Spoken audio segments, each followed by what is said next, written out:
Oh my God, 28.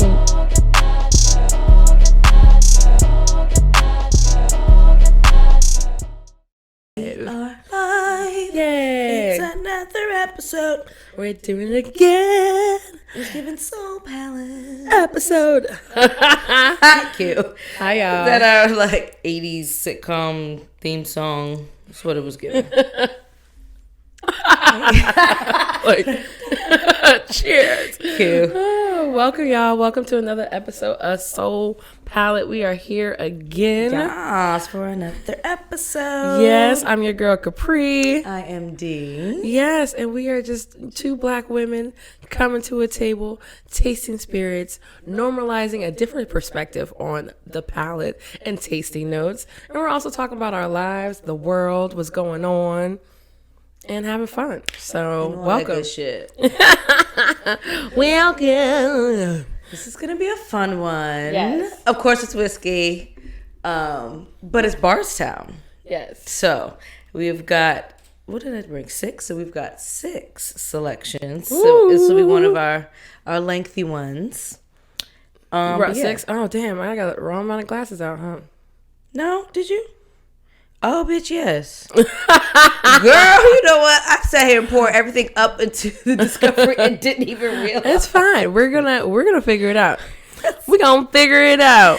Well, at some point we will taste Discovery. Yeah. 6. We'll still talk about it. We'll just drink our waters and then pour it in there. Yes. Y'all gonna see some. It's gonna be a good ghetto episode today, y'all. We're winging it. We're pivoting. That's so funny. That's the hot button word. We're pivoting. Yeah. So I wanted to start. Well, let's first we sip, huh? So we got Bardstown going. Yes. First we sip. So we're gonna be skipping Discovery 6 for the moment. We'll probably taste that one last, and so we're gonna go to Fusion 6. Okay. I'm gonna read a little bit about Fusion. Yes. So the Fusion series celebrates the blending of newer and older bourbons to create something unique. The younger spirits are 100% Bardstown's own product, mellowed with hand-selected, supremely aged bourbon that beautifully complements our specific recipes. Okay. As they grow, their bourbon ages, and you'll be able to taste the difference with each Fusion series, basically. Nice. This one is a blend of a 3-year bourbons out of Bardstown and an 11-year Kentucky bourbon. They don't specify where it's from, of course. And let me see. For the mash, we've got 75% corn, 21% rye, 4% barley. Ooh. Another 75% corn. So all these are 75% corn. And then there's some variations between the rye and the malted barley. So,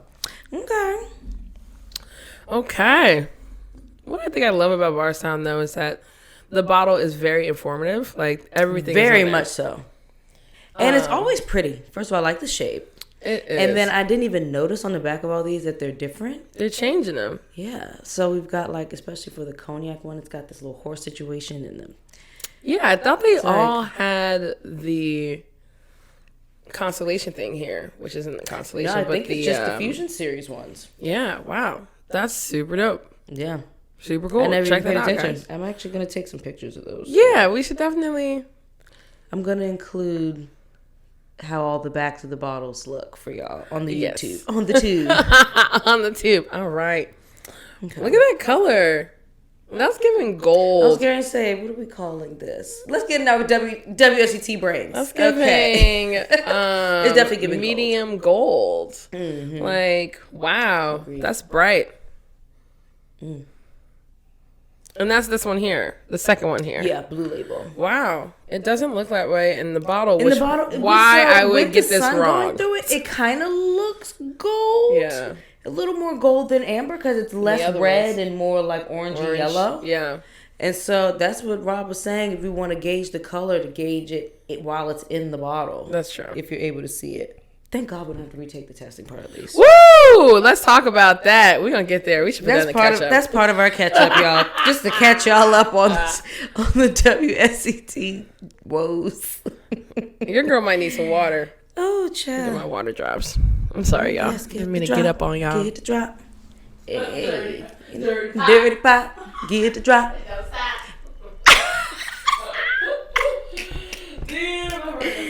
Oh my God, Dirty Pop is a good one, so we should play that after this. I fucking love that song. No, legit. All right, so I mean, honestly, on the nose, just to start it off, it's giving like cherry caramel, but also cornbread. Yes. Cornbread. Ooh, my brother's making cornbread to go with chili today. Oh, I love that. I have to have cornbread with my chili and sour cream and onions and cheddar cheese. Only thing I don't need is the sour cream. I'll take it. But I'm not like a big sour cream fan. I'll do it on a baked potato. Yeah. I'll do it in chili. Yeah. I would not do it with tacos. I haven't had a baked potato in like 5+ years. Me too. It's just about up until like a week or so ago where I made crab cakes and she just randomly decided she wanted to do baked potatoes. Okay. Like, okay. I'll take it. So it was delish. I'm also just thinking like that's cornbread, that caramel. It's a lot of potato. I never finished the entire thing. Yeah. I eat till I'm full. There's some orange in here. Maybe more lemon than orange. Yeah. Like whole both, peel. but yeah. Mm-hmm. I would say orange juice, lemon peel. Orange juice, lemon peel. Milk chocolate, yes. Mm-hmm. There's a lot going on. Brown skin girl. Let's see Bardstown. Yes. There's a lot happening on the nose.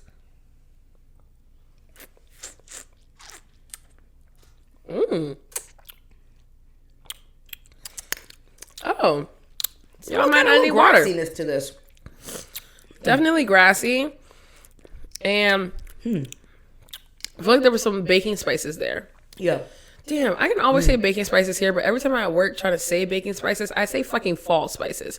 And I'm like, do people even know what fall spices are? Some people kind of know what you mean when you're talking about like allspice, clove, maybe star of anise, maybe cardamom. But is that a baking spice? No, I mean, it's a spice, but people use it when they bake. I don't know. Cinnamon, obviously. But I feel like there's like a nutmeg here, cinnamon here. It's pretty delicious. Sorry, y'all. My nose just, I don't know. I got a little bit of that chocolate on the finish, too. Yes, definitely. You get kind of pepperiness, too. Maybe that's just the oak.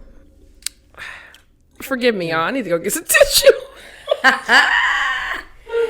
Hey. I'm sorry. I'm doing too much. It is what it is. Y'all know how we do. I'm about to do a couple drops of water in mine. You want a couple drops of water in yours? It was after I took that sip. My nose was like... It's the spice! The spice! Hey, girl. Who's that, Trey Songz? Which one of y'all? Yep. Go home and Child, you know, we haven't talked about the shit going on with Trey Songz. What's going on with Trey Songz? I didn't really get that involved in the shit going on with Trey Songz. It's always something. So much. Yeah, like, but just with the more consistent allegations around him being very like sexual assaulty and aggressive and makes a lot of women uncomfortable. Can we not say we didn't see this coming? I know it's fucked up. Was I shocked and like taken out of my seat? No. Right. Like no, but disappointed. Yeah.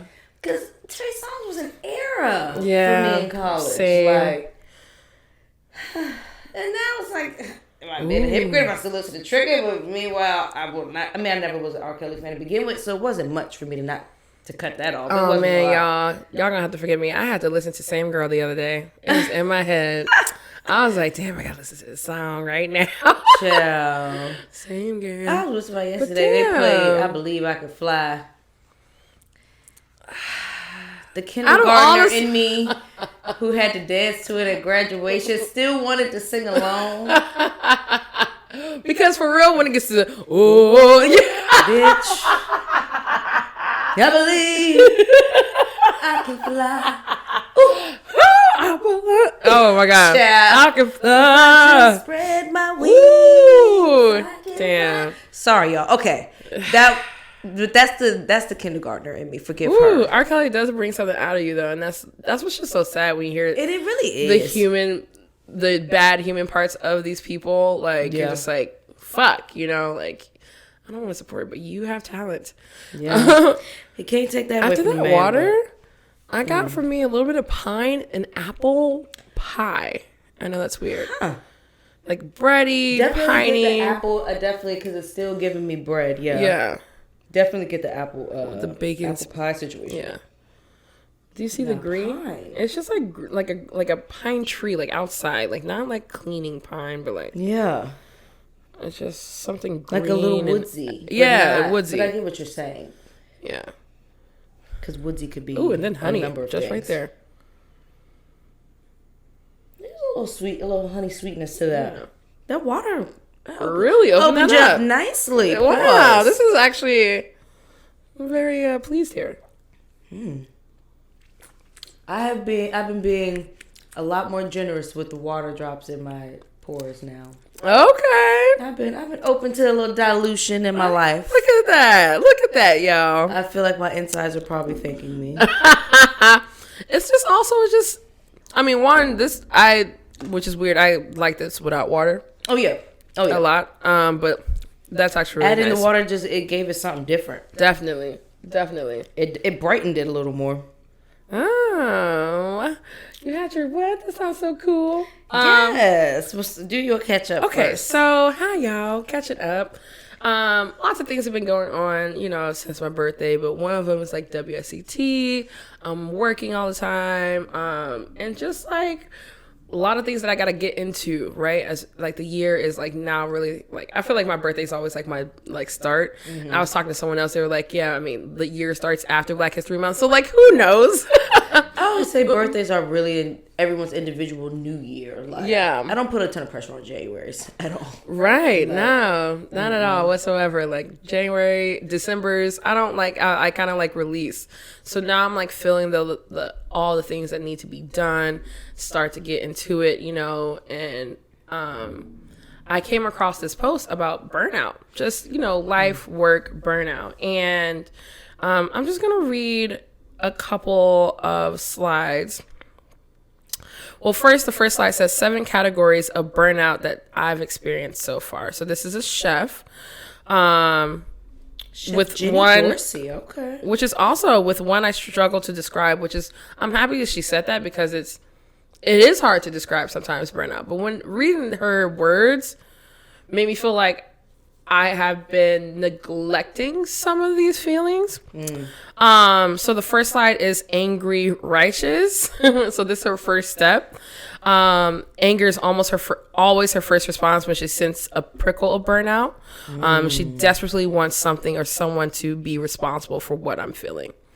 I can feel this, right? Yeah. Where it's kind of like, one, sometimes I'm having work issues and I have like bad patience. So I'm instantly angry when my patience is motherfucking low. I was gonna say, yeah, my patience, I have an issue not an issue with patience. Let me fix my wording. I'm practicing patience, but it is a practice for me. It's practice for me also.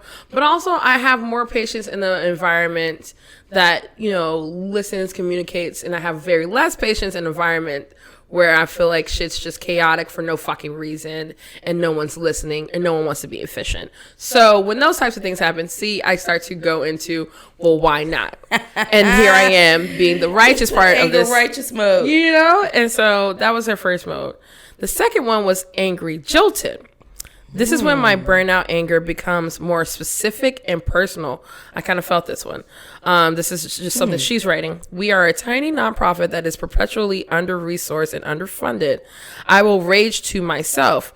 No one really understands or appreciates how hard it is to publish a single primer or conduct a preliminary research. If vast majority of the people who benefit from our work don't donate, how the hell are we supposed to keep doing this work? I don't even get paid. And so she's kind of going through this thing internally, right? Yeah. At this point. And then she says this is usually followed by a long bout of sulking, competitive eyeing.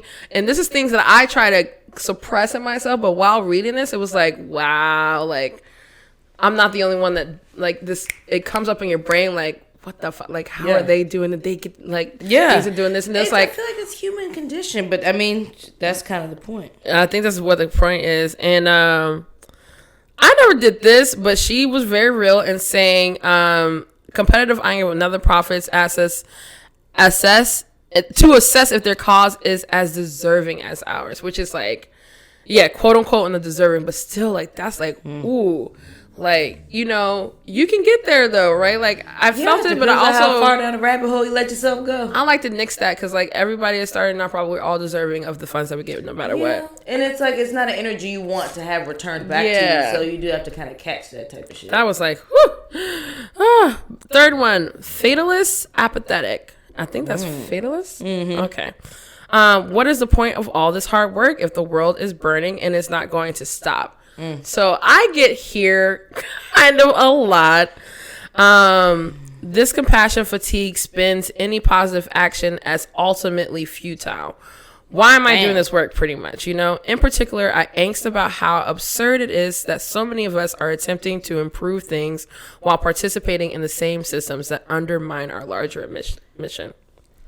Oof, that's a mouthful. It is a mouthful. So that's so. I feel that though, and it's actually something I go through that a lot. Yeah, and you're just kind of like, for her, it's like this nonprofit is for this, and we're trying to combat this, but to combat it, I have to like be a part of what I'm combating just to get the numbers and the bread, and to have these people donate back, and then it's just like this unending cycle, which makes it feel very futile. Of what the fuck am I doing? Yeah. So I was like, whew. So, y'all, it keeps going. This also link will be here so y'all can read a bit deeper. I'll definitely give a little bloop of the post so y'all can go to it. This one probably hit me the most. The fatalist hedonistic. Yes. Well, if the world is right, if the world is going to hell, maybe I should quit while I'm ahead and prioritize me first. I'm very susceptible to Facebook/Instagram advertising at this stage, as my recent purchases of dehydrated smoothies, vitamin C serum, and a weighted blanket can attest. Yeah, no, I haven't bought any dehydrated smoothies. I'm not doing that, but I definitely love my weighted blanket. No regrets. So, you know, I think this is more of a part of like, and we have this sometimes where I just need to sleep. Like, I don't. Yes. I don't want to talk to the world. I hardly want to watch TV. Like, I don't want to look at my phone. Like, I just want to close my eyes. So I feel all of this here. And sometimes I probably skip all the rest of this shit and go straight to that. Yeah, sometimes. But I think just crawl in the bed. I think the first 3 too happen so quickly that you just get, you know, it feels like you're at 4. Yeah. Yeah. It's a lot. Number 5 is overwhelmed panic. Right? So she's regained some composure, realized the point of life. Realized the point of life. So realize the point of life is to contribute something to the greater good. I clamp down and I start digging a very big hole of work for myself, which I feel like this is where the part I am at right now. Is I'm about to get in this work hole. So this is real hard. After a certain manic period of working nonstop, I realize I have too much on my plate and I cannot do it all. I shut down and sink into despair because the situation is hopeless and the entire fate of the world will undoubtedly go off the rails if I'm unable to fix in her aspect, she's talking about the nonprofit's website mobility issues right now, which is probably like something like small in that moment, but like, it's like, this thing has to get done. Yeah. I'm supposed to be doing all these things. So that was where these slides got really, really real for me. Overwhelmed self-hate. So I try to stay out of this for myself because 1, I live alone, and 2, it's just like, I can't dwell in this area, but overwhelmed self-hate. But why can't I do it all? If I were a better human, I could. I cry about this to my therapist because, look, I've mapped it out. If I simply worked 14 hours a day, every weekday, and 8 on the weekends, I could feasibly complete my to-do list. If I stopped taking breaks altogether, which is what? I could also channel that time into doing productive things like completing my knitted scarf, practicing Mandarin, improving my jawline, doing face yoga. I cannot. So why am I instead spending my evenings watching bad TV like Law and Order? Because self-care is a thing. So that's what she talked about before. But then you have your self-care and then you're like, fuck, if I didn't do this, I could have done these things. But then I'd like have to like, but if I don't do these things, then I'm not self-caring. And it's like this the spin of things. You know, where's it's the definitely balance? a fucking cycle. I mean, this is the life burnout I definitely part.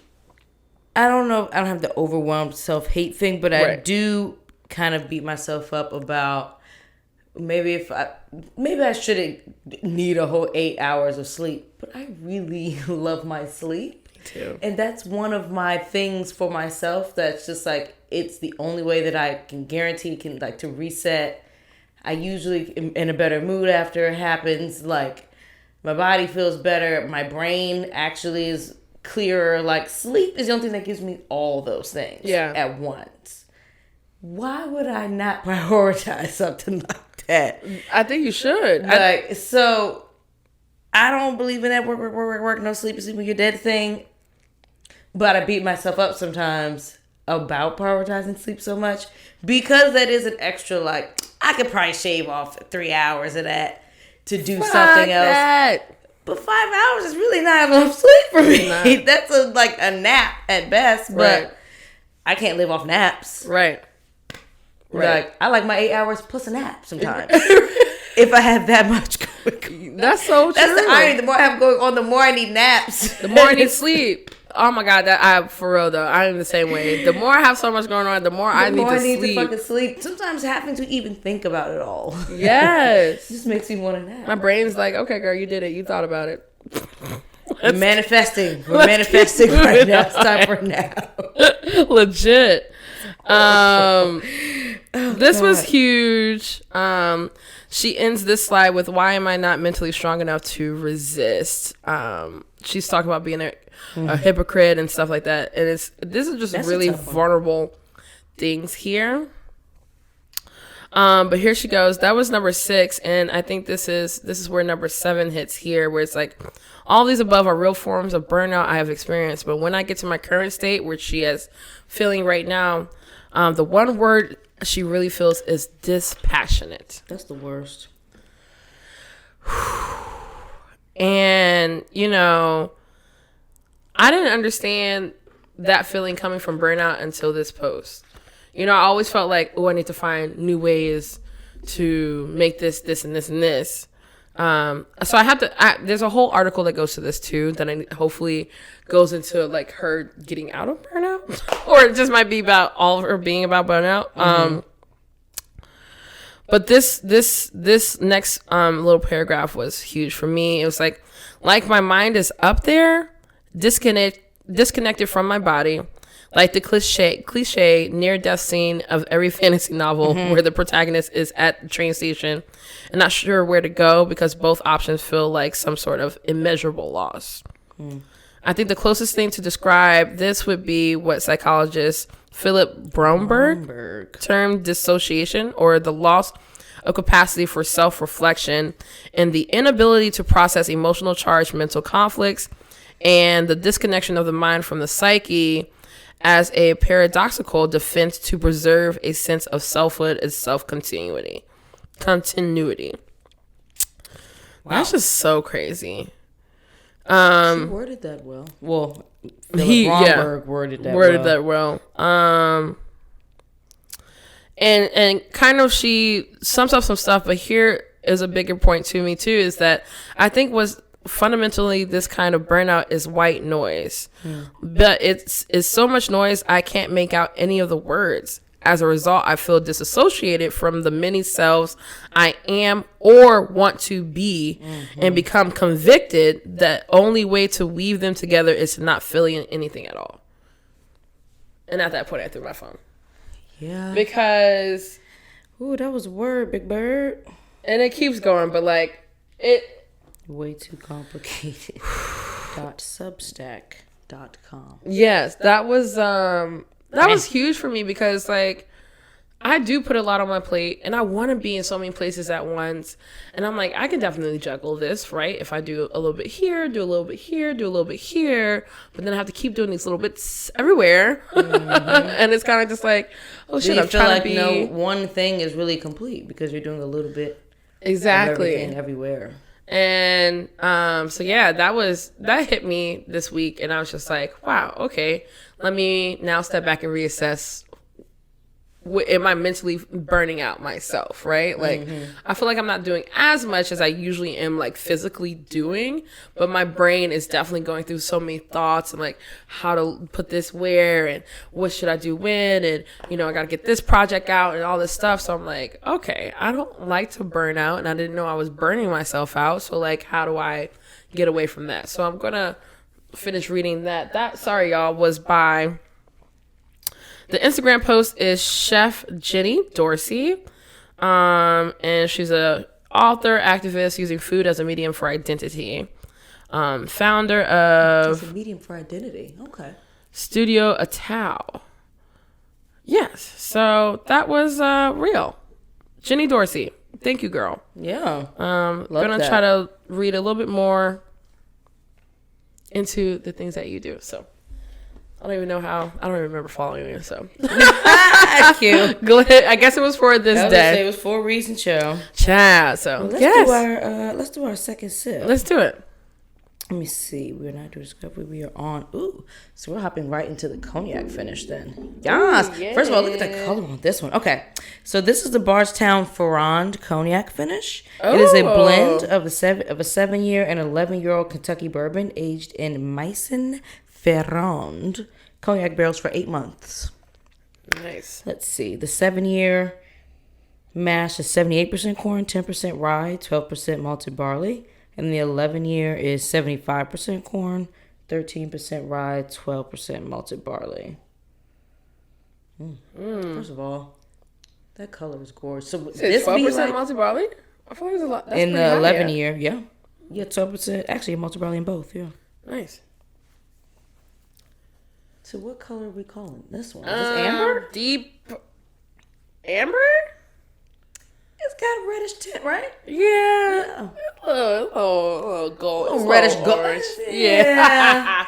Deep so gold? Deep gold. Okay. Yeah, we're on the same page. We're going to give it that. Every time we say deep gold, we always got it wrong. So I don't really Facts. know. It's like I'm almost traumatized at this point to even try saying it. I can go. No! You're like, oh. Fuck, my career is out. No, but for real though, that's how it feels. That's literally how it feels, y'all. I do not like failing shit at all. Me neither. Okay, This is interesting. Like, when I put it to my nose, I feel like I got like orange curaçao. I know you said that was coming up, but like Pierre Faronde also has like an orange liqueur, I think, or orange curaçao. Who do that? Or dry curaçao. I think that's Pierre Faronde. And it just reminded me of that so much. I'm getting kind of raw cacao. Wow. I kind of wish I brought my truffles. Me too. The truffles are good as shit. Oh my God, they were so long after you put them in the fridge, right? Yes. Girl, I keep mine in the fridge. It was so nice.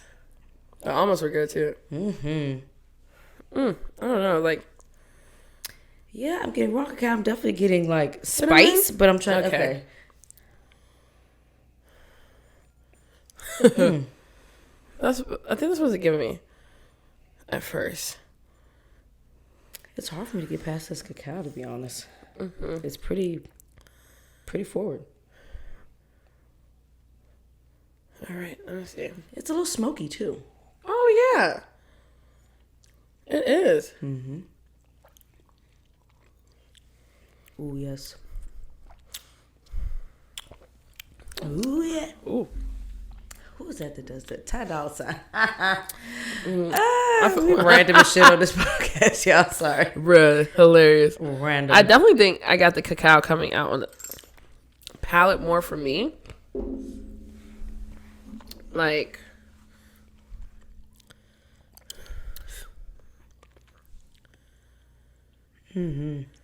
Oh, with the water. Oh, I get the chocolate now in the water.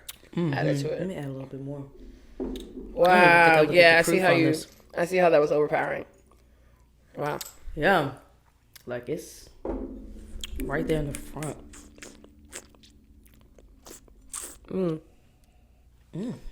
Oh God, it's making me miss my truffles, y'all. No, look. So sad. This is a big chocolate bomb, like a big, like. I like that big chocolate bomb. It's Yeah, literally what it is. I love this a one. lot going on. That's why there's so much of that one gone. It is actually, yeah, sure is. I like that one a lot. I don't even have 2 bottles of that one. But you know what's crazy is that I feel like I'm not getting cognac from this. No, and it's just giving. Really I was looking for I was looking for like raisin. I was looking for grape. I was some looking sort for of fruitiness somewhere. Yeah, and I'm not getting really any fruit at all from this. It's complete like there's milk chocolate here. There's dark chocolate here. There's chocolate powder. There's like I said, dry cacao. Like it's all there. It's crazy. It is. That's probably why I drink so much. Mocha, like yeah. With like an undercurrent of cinnamon though, because there's that heat that's still sitting there. That spice is still there, and that carries like throughout. It's super long. I just got the orange back a little bit too, at the back of my tongue. I don't know what that means, but yes.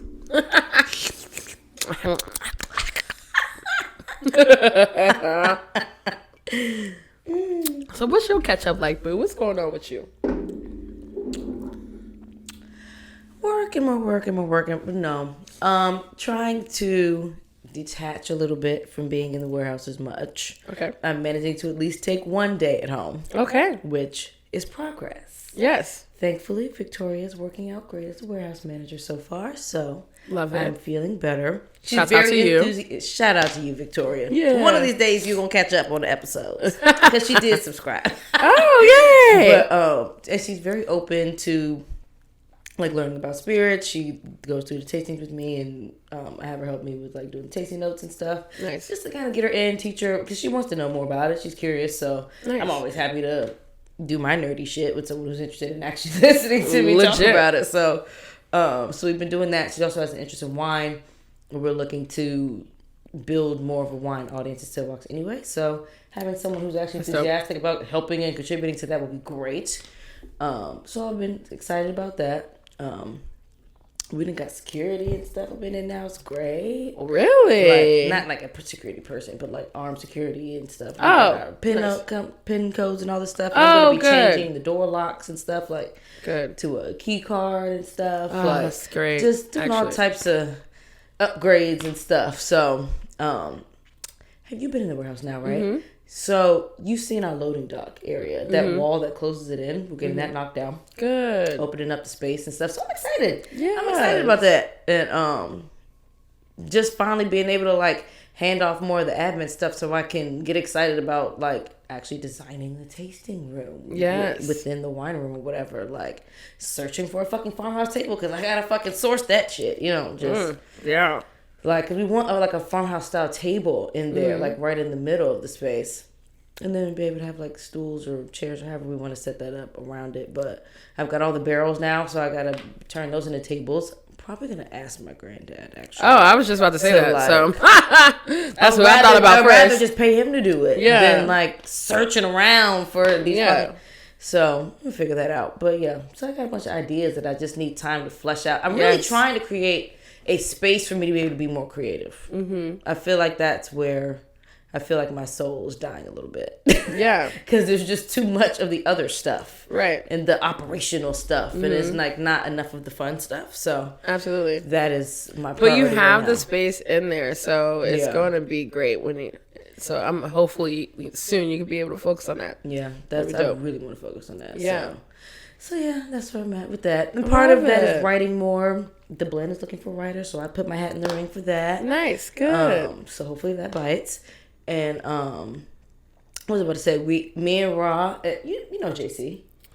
Yeah. Yes.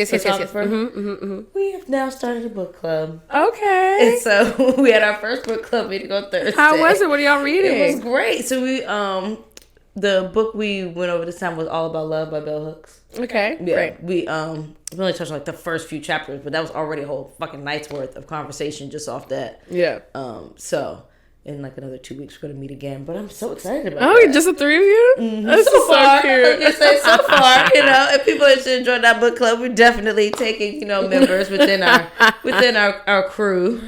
I started reading a new Black fantasy book, actually. Really? Black sci-fi, because shout out to Amber and Ben, my favorite interracial couple. They have a podcast podcast called Sci-Fi High, and it's all about Black sci-fis and books, movies, and different things like that. So, sci-fi is my favorite thing ever, but they go deep dive, explore comic books, all this stuff. But yeah, it is called Black Leopard Red Wolf. So that's Black Leopard Red Wolf. Yeah, okay, so what is it about? Like, so far, I'm just doing a sample. You said sci-fi, so is it giving like Black Twilight? It's giving more, more like witches and vampires and wolves, and the main character's name is Tracker, and so right now he's introducing himself, and it seems like he's been captured for some reason. I don't know why yet. Okay. And he's kind of giving a background of like how he became who he is or why he is the Tracker. So I'm only doing a sample right now. It is written very poetically, which is hard for me to really get into picturing everything, but you can definitely tell that it has like, it feels like African like types of like culture are inspiring the story, which is really great. So I can kind of like see those types of things, but I'm still just kind of like trying to decipher like this man's like way of talking about himself, and it's in an I category, and I haven't read like books in a while. Yeah. So I know that I usually like a story told from a third person perspective as opposed to first person. Yeah, and so I'm getting used to that too. Maybe it's the Leo in me. I actually like first person.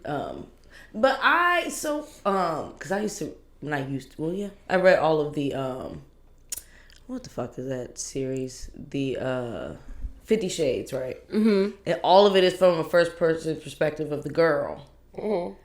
I liked the reverse first person perspective from Christian's point of view too, though.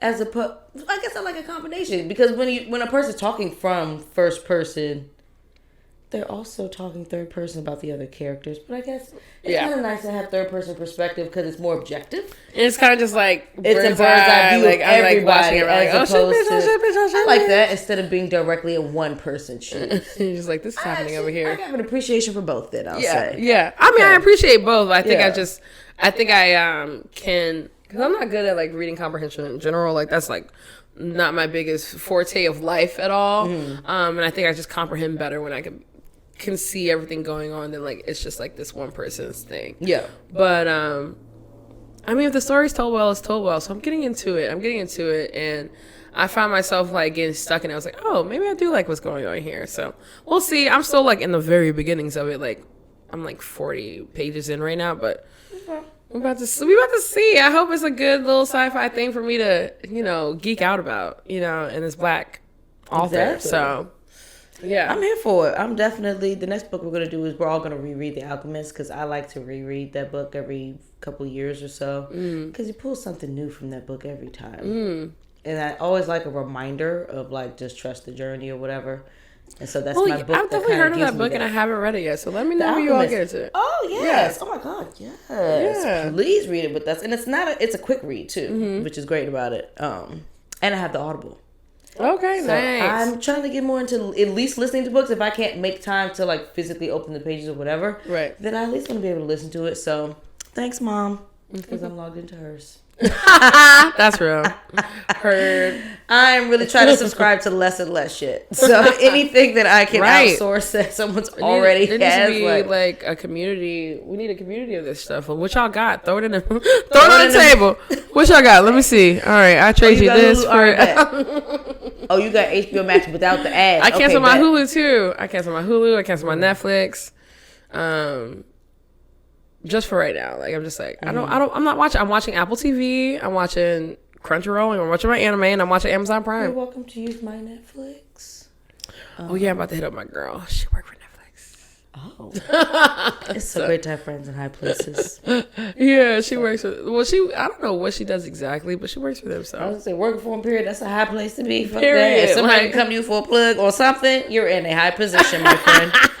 True. There's the levels to this. Super motherfucking true. Yeah, so true. Cute. Ooh, but yes, so we talk book about clubbing and shows. shit. Oh, that's what's up though. Yes. Do you want to do our third sip? Yeah, let's go. Okay. I'm excited for your book club. You've been talking about wanting to do this, so I'm excited. I want to think read more. That thing it will is help me write more hilarious that it's JC. I think it's really funny the bond that JC and Ron now have. It's so great. It's so great. He's I'm a happy really that it's cool dude, happening. though.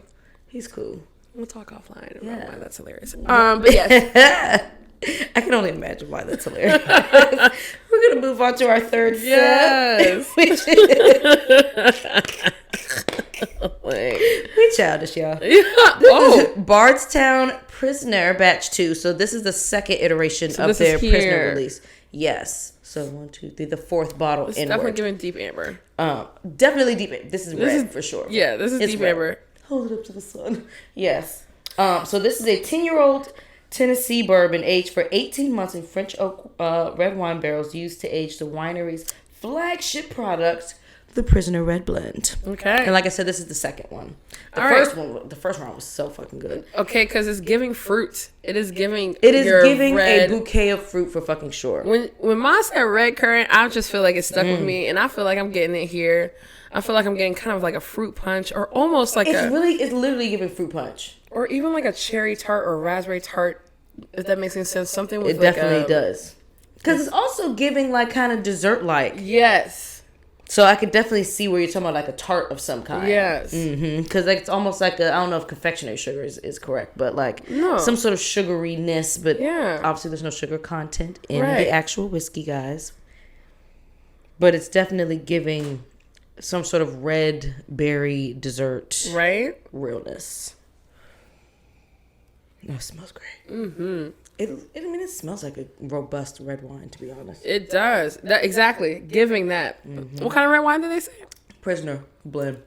Is it like, did they say what kind of grapes it was? No, Prisoner might share their grapes. They didn't specify on the description for Bardstown, though. Damn, there's something I used to eat that it reminds me of this. Smoky, too. Specifically, and I can see it, I can taste it, and I can't remember what it is.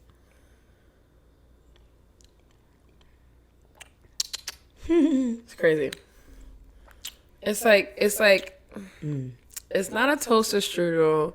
Mm-mm. It has like a thin layer of like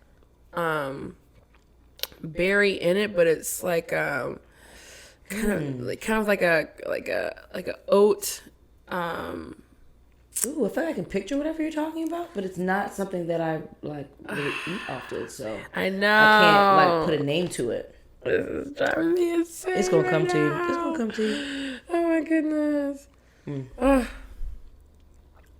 god. I still get even maybe more tart cherry, but I definitely get a lot of smokiness. Mm-hmm. It's very rich. It's very like dark. I don't know how to explain that. Yeah. It's giving dark and smoky. I was about to say it's definitely smoke. Like, the burning wood type of smoke happening. Yeah, like literally. A charred wood. It's like almost we can taste their charring process a little bit. It's not in really, a cool way though. It's not bad. It's not really chocolate, but maybe also like burnt sugar happening. Mm-hmm. Yeah. Like torched. I love a good torch. Mm-hmm. Mm. The fruit kind of, it's there, but it kind of dies. Yeah, I think this could definitely, I don't know the proof on this one. This could definitely stand to have some water. It's good though. I think water is probably going to open this up a lot. At least I hope so. Thank you, doll. Yes. Ooh, one more little thing on my catch up. So I have now had to have a come to Jesus moment with myself where I had to decide, am I going to drink for work or am I going to drink for pleasure? Yeah. Because realistically, longevity wise, I can't really do both. Mm-hmm.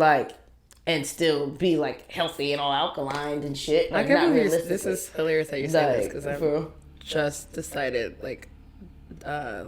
yesterday, 2 days ago that I'm not drinking unless it's like Soul Palate or maybe out. Oh, bitch, the stars was aligned in our brains then, because I literally just thought about this like 2 days ago, and I was like, be realistic. Like, Yeah, because I can't like go home and have a cocktail. Like, Yeah.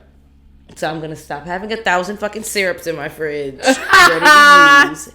Only if Rob requests some shit, because obviously she can cocktail all she fucking wants. But yeah, so I decided that, one, I'm kind of laying off cocktails, period, right now. Because I don't really, not bouncing from bar to bar that often. And when I do, I'm more than happy to just have like some wine or whatever. And I tend to pace a little slower when I'm drinking wine also.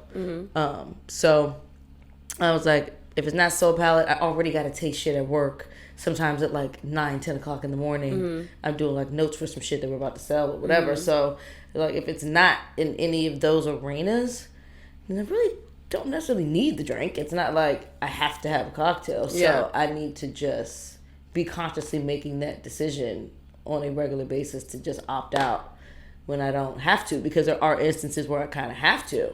Yeah. And want to, but thankfully I get paid to do it. That's true. Or get to do it in like fun situations like this or whatever. So that is the decision I've come to. I'm glad we're on the same page. No, with yeah. that. I was just thinking I said one is probably affecting why I'm so sleepy. Exactly. Why I'm thinking so about tired. like my energy levels and wanting to be able to get up and do my yoga in the morning, stuff like that. Can't do it if I'm feeling cocktails the night before. Someone's got to give. And I was just like, it can be this. Like, at the end of the day, yeah, I can sit, like, I have a fucking bar. You have a bar. Like, I can sit and do it by myself. But, like, I don't need to be going hard as I do. Also, my birthday, we went hard. I went hard. So it was like. It took me 2 days to recover from your birthday. I was like, okay, like.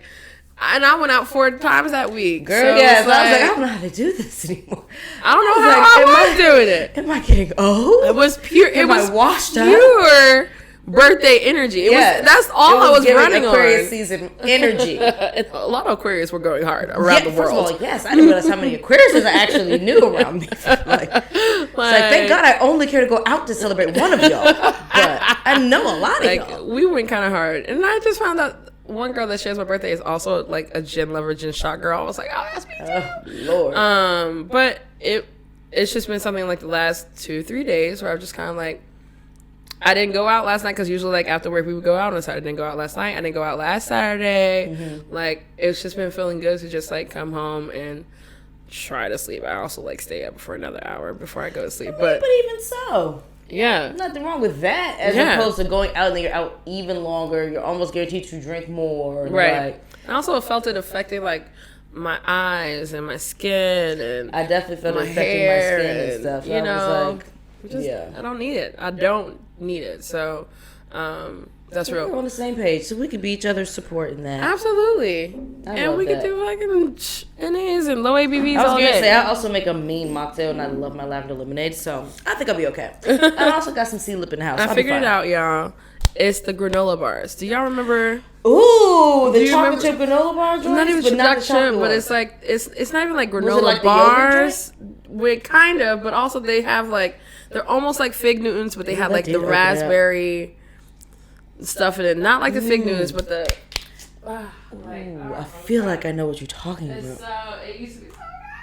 Ooh, I think I know what you're talking about. But it's like but the outside is like, it's not a pastry. But it's thick. Yeah, I know exactly what you're talking about. Okay, yes. I never knew the name, but I know what you're talking about. Kind of like the Fig bars, but with actual. Like raspberry filling instead or something like that. Damn it. Damn it, man. Raspberry snack bars. Let's see. Raspberry snack bar. Is it giving raspberry snack bar? This is close. These are close though. Okay, the water opened it up, but it's still giving smoky. Like the Fig bar, like that type of feeling. Yes. Is what I was. Yeah, but the inners are red. Yes. I know what you're talking about. I just don't know what it's called. Nutri-Grain bars, y'all. Okay. Oh, that's Nutri-Grain that makes those. You know, if y'all ever had Nutri-Grain bars, this is exactly what it smelled like for me. And I saw this, and I saw the difference. Oh my god, that's crazy as fuck. That's hilarious. Kellogg's Nutri-Grain bar. This is what this is giving. Super insane. But more cherry than raspberry, but yeah. But with that breading, I can smell it. Smoky, sugary, cherry something on the palate. I can smell that pastry part. It's like, and it's not like pastry. It's like I don't even know what to call that. like Sugary a pocket, crust. like a pocket, Crust pocket. A crust pocket. It's like a pie crust pocket, like thick though, like not crunchy, like a like not how flaky like pie crust, but crunchy like the outer pie crust. Yeah, or like the bottom pie crust, where that's kind of softer. That's very interesting. It's the Soul Palate way. Yeah. Whole time though, y'all know what we're talking about though, and that's the truth. I had to look that one. I can even Let taste this it. one aerate some more, but I can even taste it. I had to get that out. well, I'm glad you figured out what the hell's called. Okay, 'cause it was fucking me up. That is hilarious. It was Hey, fucking me up. prisoner. Okay. Yeah, it's tasty. So, Would It or Not, y'all, is our segment where we talk about the things we are with and the things we are not. Not. Period.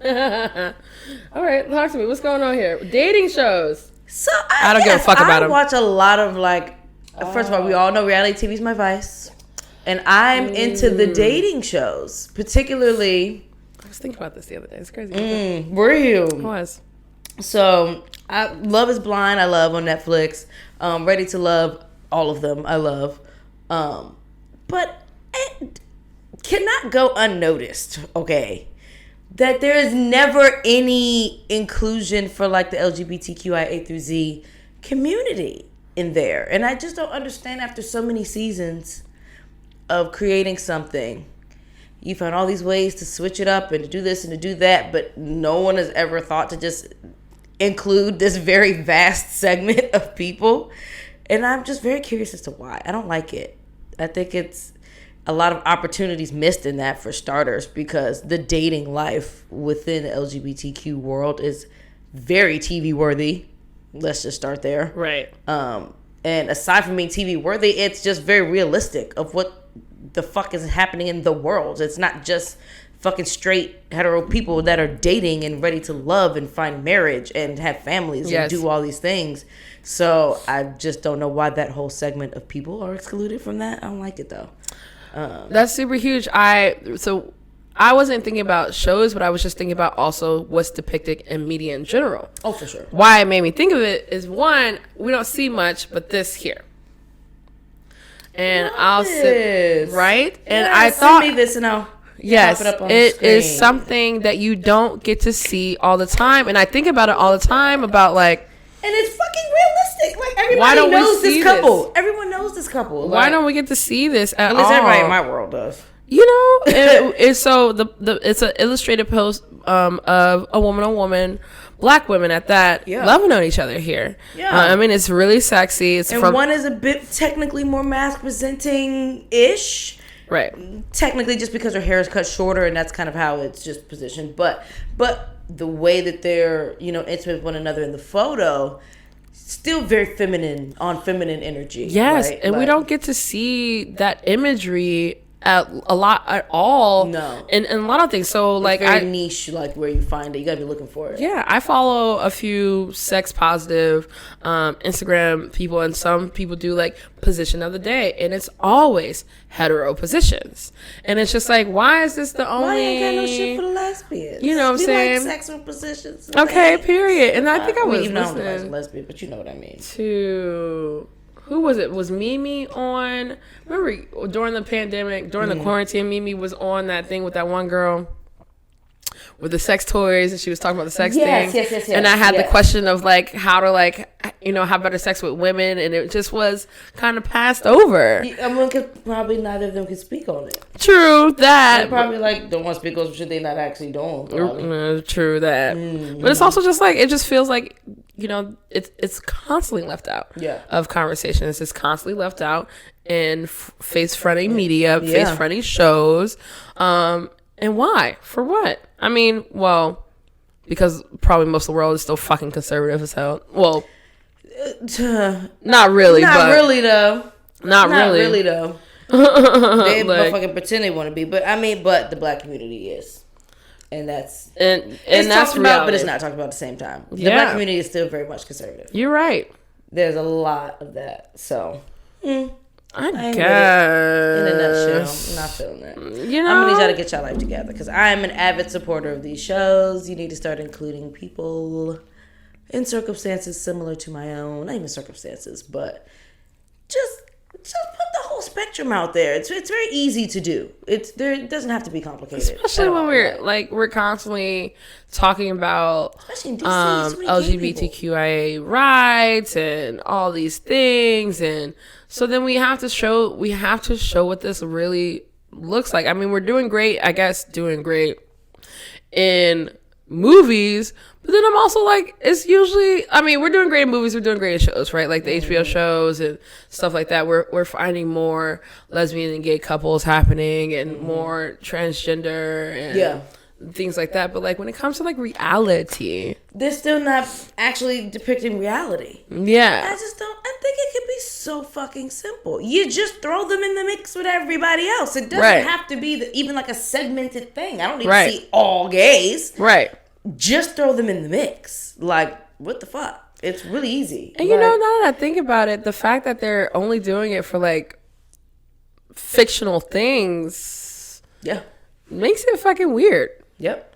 Like this is and it's just like fictionally. Like there's gay reality TV, but it's all extra super gay. Like it's all lesbians or all gay men and a couple of transgender women or whatever. Like it just needs to depict the real world, which honestly, in a way it does, because the LGBTQIA plus community has felt very segmented off and kind of in their own world realistically for a very long time. So I get it, but just that all needs to, like, that imagery in itself needs to fucking change, because that's really not the reality for every person who identifies as anything under that umbrella, where it's like all gay all day. Like Rod's a perfect example. I mean, I myself both. Like, not everyone we hang around is fucking gay. Everyone is on some part of the spectrum, whether they're all the way hetero or you know, somewhere in between. So definitely, it just needs to reflect that in reality TV. It needs to reflect the entire spectrum.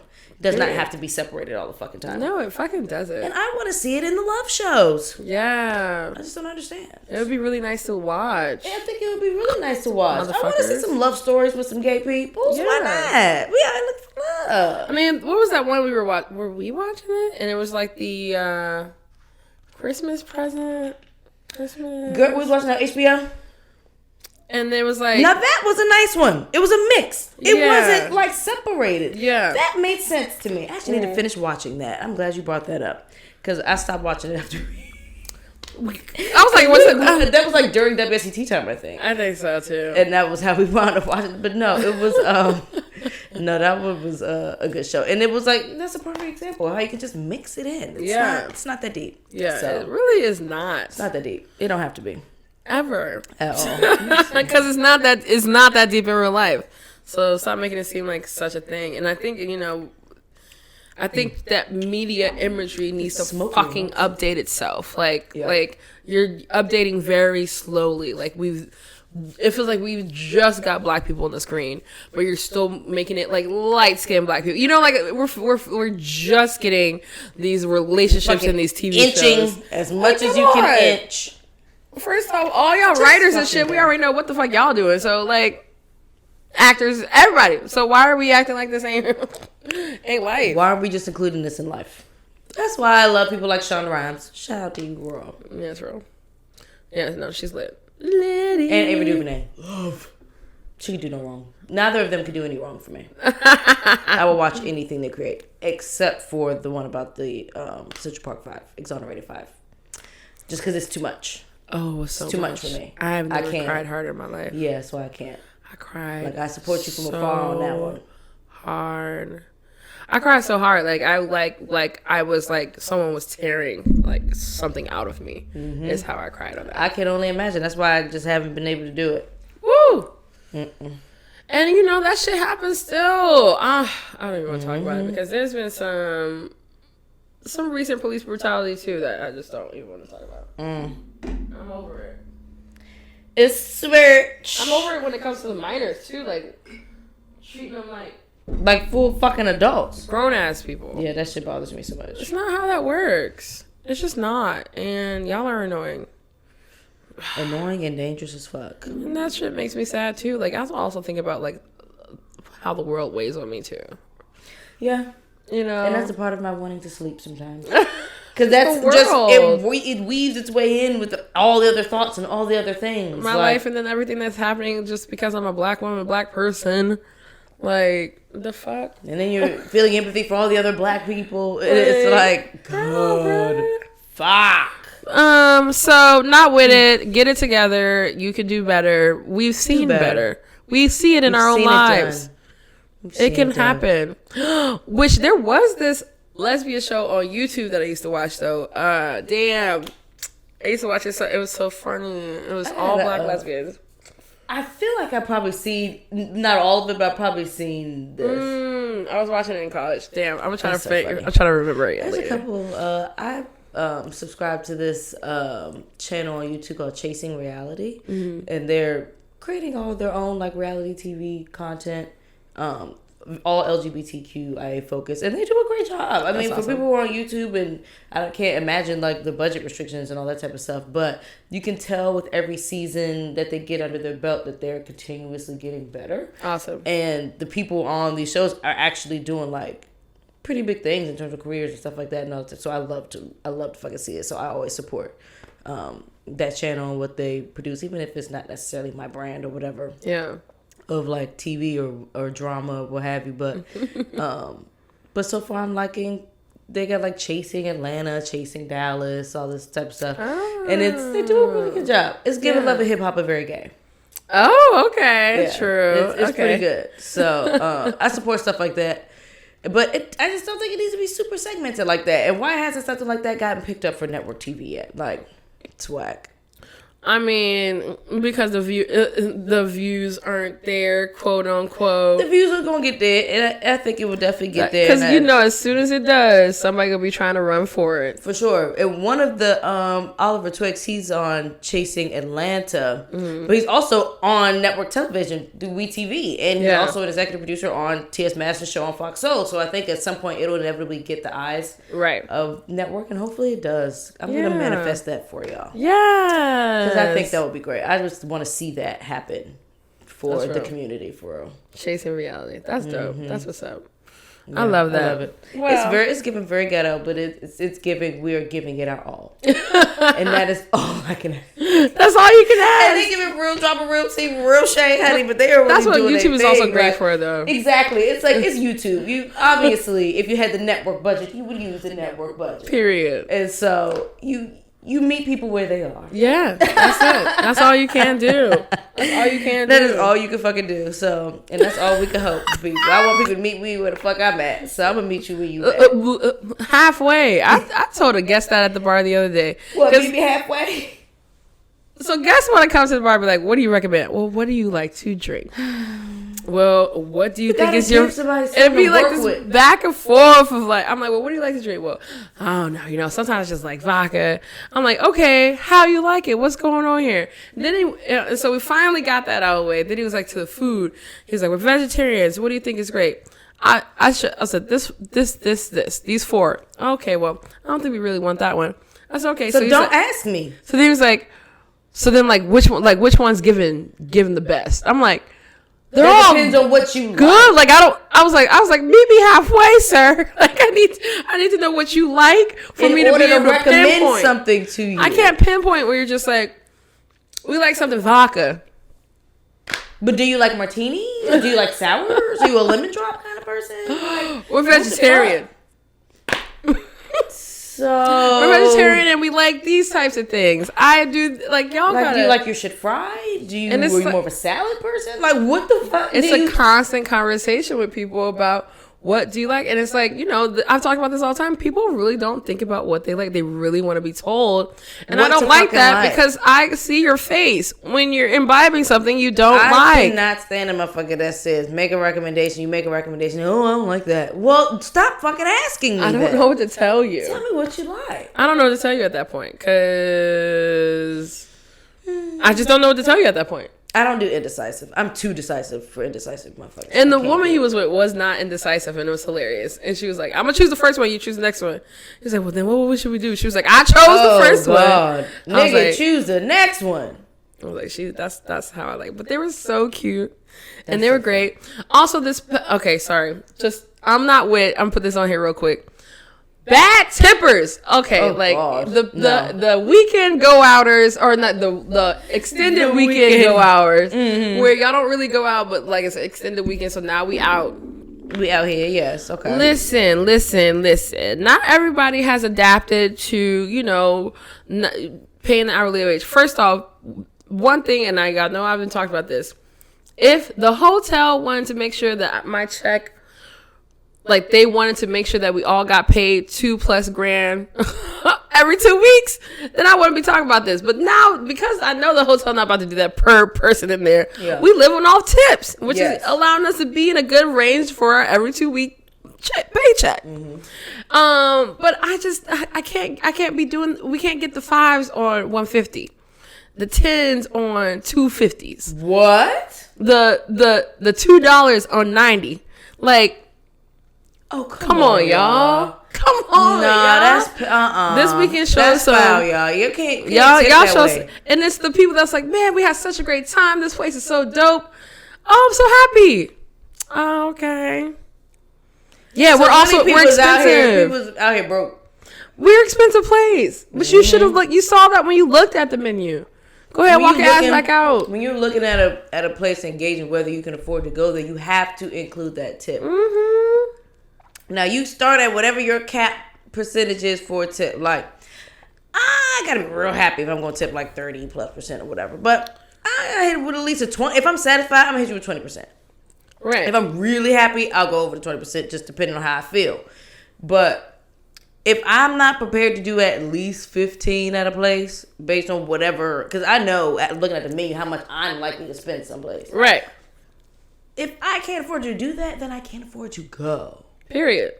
And that's on period. Because at the end of the day, everybody who patronizes any type of hospitality business knows that people rely on tips. You cannot feign ignorant and think that just because it's a pricey place, they must be paying people right and all that. That's not necessarily the case everywhere. It's not the case. That's not the case most places, to be honest. Better, but we're not getting, But that doesn't make it great. That doesn't make it life sustainable. Right. And that's not for anyone outside of these people's shoes to gauge. To be fucking frank. I saw this post the other day. Someone was like, these motherfuckers out here paying $8,000 to get to the Super Bowl, but can't tip 20%. Mic drop. $8,000, and that's before they. That's paid for fees. That's before the Airbnb that was 20. So that's probably before the snacks. Okay. Before the beverages, because they always gonna charge you for extra for the liquor. What is we talking about? I can't believe y'all still paying that much for the Super Bowl. Anyways, it's I'm ridiculous. not doing that. I'll be for okay what? If I die never going to a Super Bowl. I'll be okay. Yeah, absolutely. I'll be all right. And if I get to go for free, well, thank God. Hallelujah. We're going to manifest that one. Like, I don't get it. We're going to be doing something sponsored. So not with it. Just think about it. Just, look into it. At the end of the day. Just look into it. And then going into that, motherfucking DC is COVID lifting restrictions. Sorry. Lifting COVID restrictions. DC is COVID lifting restrictions, honey. We gotta... It's the... man, I don't like it. I'm afraid of it. I don't get it. And clearly, the restrictions have worked if the numbers are going down so drastically. So why not maintain that? Summer money. But, okay.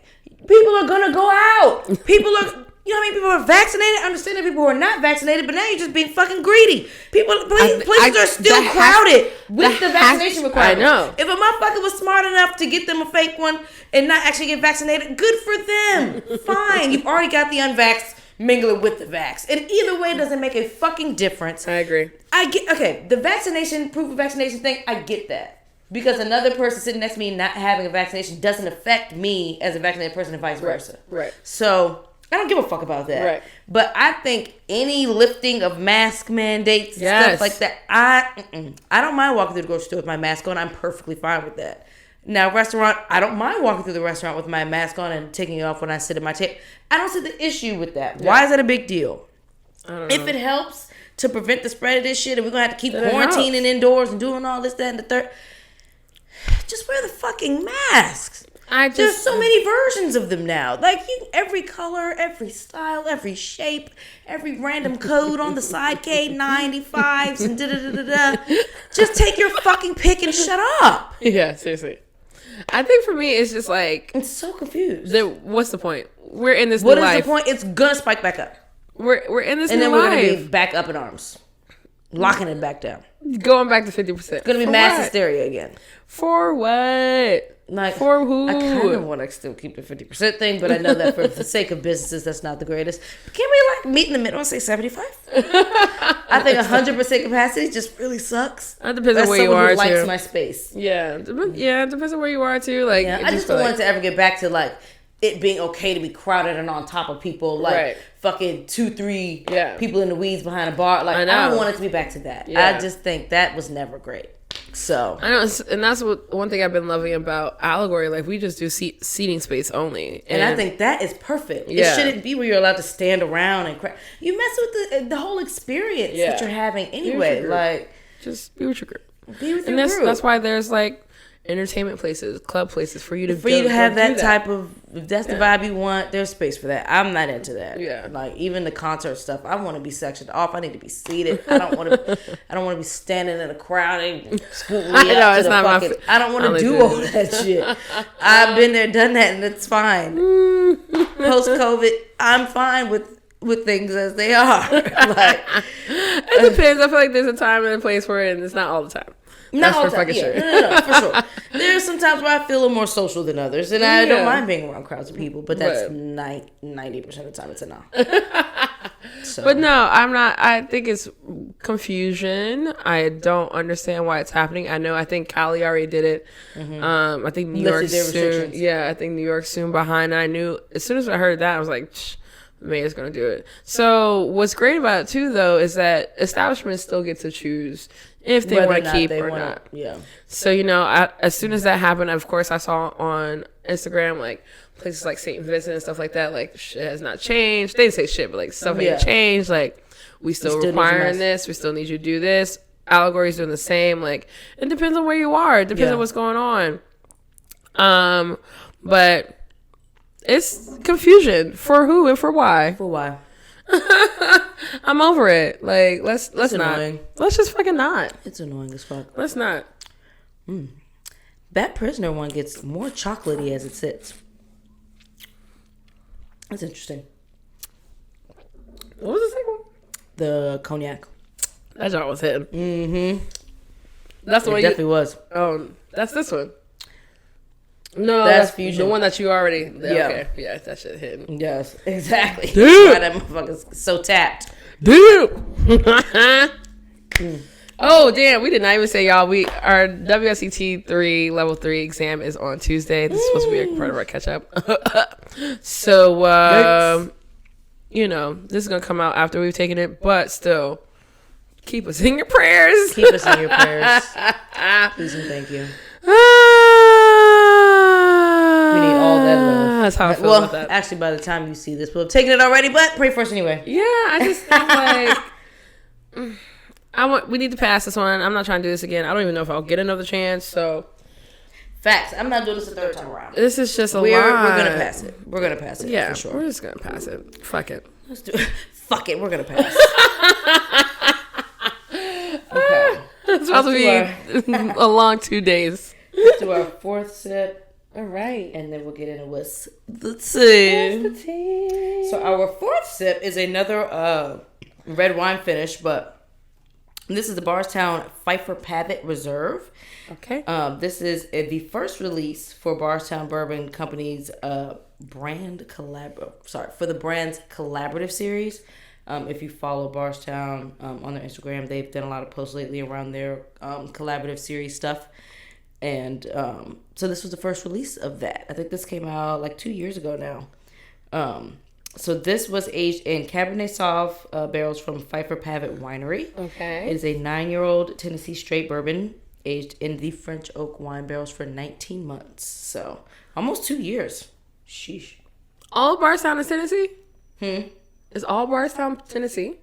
No. Oh, okay. No, because they're based in Kentucky and they have their own distillate. Okay. But they do source also.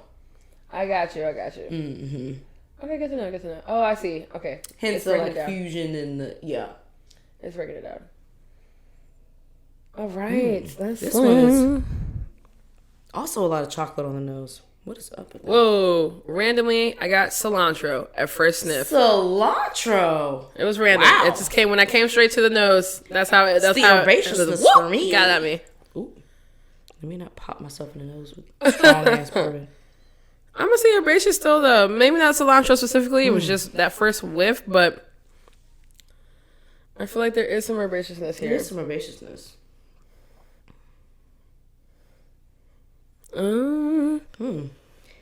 I don't know. I think I need water for mine. I'm still getting a ton of chocolate. Yeah, I'm gonna do some water too. Water. The color's beautiful. Oh yeah, I can't see mine in the. It's the black glass. In the block. I can see it at the bottom though. At the with the little horse logo. One more. Oh yeah. One more. Suck it all. Something like that. Y'all, I can't wait to. Definitely give an ASMR. I cannot wait until we have our soundboard. And I have, my gosh, sound effects. It's gonna be so amazing. Slurp, slurp. I'm still getting herbal. I'm still getting herbal. I'm sorry. I am getting kind of like with that water. I got that fucking cilantro. Right.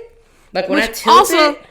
Which also wants me to lead me into coriander a little bit here, too, just because they're from the same plant too.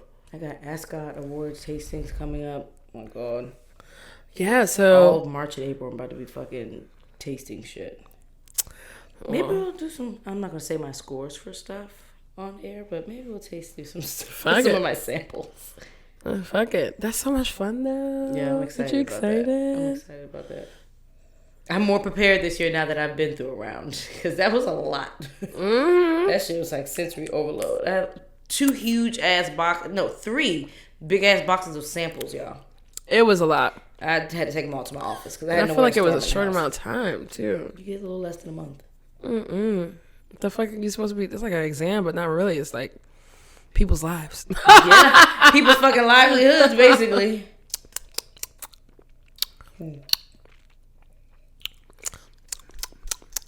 I'm getting a long finish here with hot cocoa. Yeah. Definitely giving hot cocoa. I have this chocolate truffle hot cocoa in the house. Ooh, I might make some of that later with some oat milk. Ooh, yum. That sounds great. Oh my god, it's so good. It reminds me of that. Like, but the dry powder, not the actual. Yes. Oh my gosh. I'm gonna use my espresso machine and steam my oat milk. And then stir that hot cocoa in there. Oh, bitch. That's gonna put me to sleep.